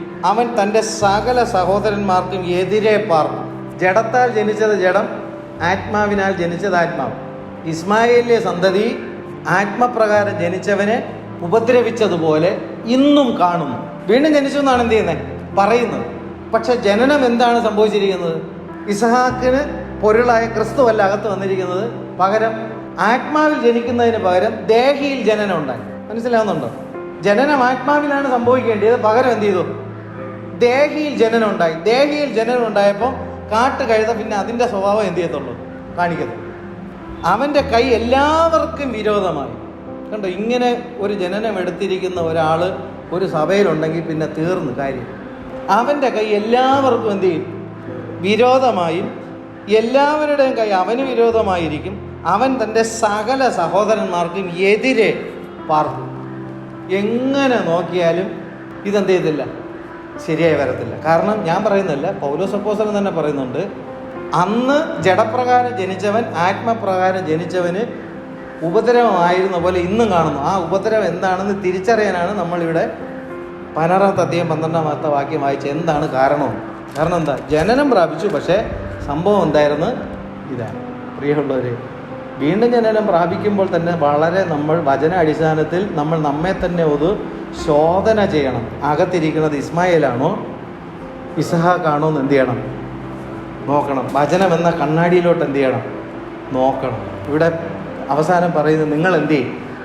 ഈ ഹാഗറിനെയും മകനെയും കൂടെ എന്ത് ചെയ്യും? പുറത്താക്കും. എന്നാൽ എന്ത് ചെയ്യും? സ്വൈര്യം കിട്ടും. സ്തോത്രം, ഹല്ലേലൂയ. അബ്രഹാം അത് ചെയ്തുവോ? ചരിത്രം നമ്മൾ നോക്കുമ്പോൾ അറിയാം, അബ്രഹാം അത് ചെയ്തു. ഞാൻ ചോദിക്കട്ടെ, നമ്മൾ ചെയ്യാൻ തയ്യാറാണോ?